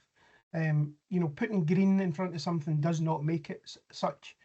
I have to say, I admire colleagues in Edinburgh City Council who called for a moratorium on these data centres. In actual fact, I would look to amend the motion put forward by Councillor Barton, that we would ask the Scottish Government for a moratorium on applications coming forward for green data centres unless and until that can be clarified by Scottish Government. Because, as Councillor Barton said, MPF4 was published before we really knew anything about the scale of these proposed data centres. And as for the one in Hurlford, I will happily go on the record today to say that as proposed, I do oppose it. I feel that the level of detail that has been put forward to date isn't good enough. The consultation with the community has been incredibly poor. And to just put forward a couple of pretty pictures and hope that the people of Hurlford and beyond will just go away and not complain or have legitimate concerns, I think is completely wrong. I accept that that will preclude me taking part if an application does come forward.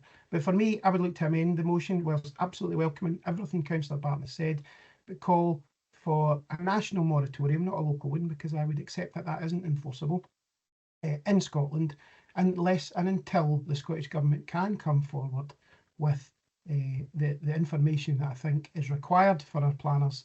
As I've often said, a planning officer tends to be a jack of all trades and master of none, and that's not to besmirch my planning colleagues. It is to say that the amount of information and technical specialisms that you now need to have is without a doubt unbelievable compared to what it was 25 years ago and before. So that would be my view, Provost. Thank you. Yep, thank you, Councillor Douglas. Is it okay if I come back in at the end? I'll let you back in at the end to when everybody's had their say, if that's all right. Yeah, that cool. Okay. Councillor Cogley. Yeah, just to say I would support the amendment. Thank you. Thank you. Would you be in support of the amendment, Councillor Barton? I seek your guidance on this. Would I be able to take a wee recess and get some legal advice?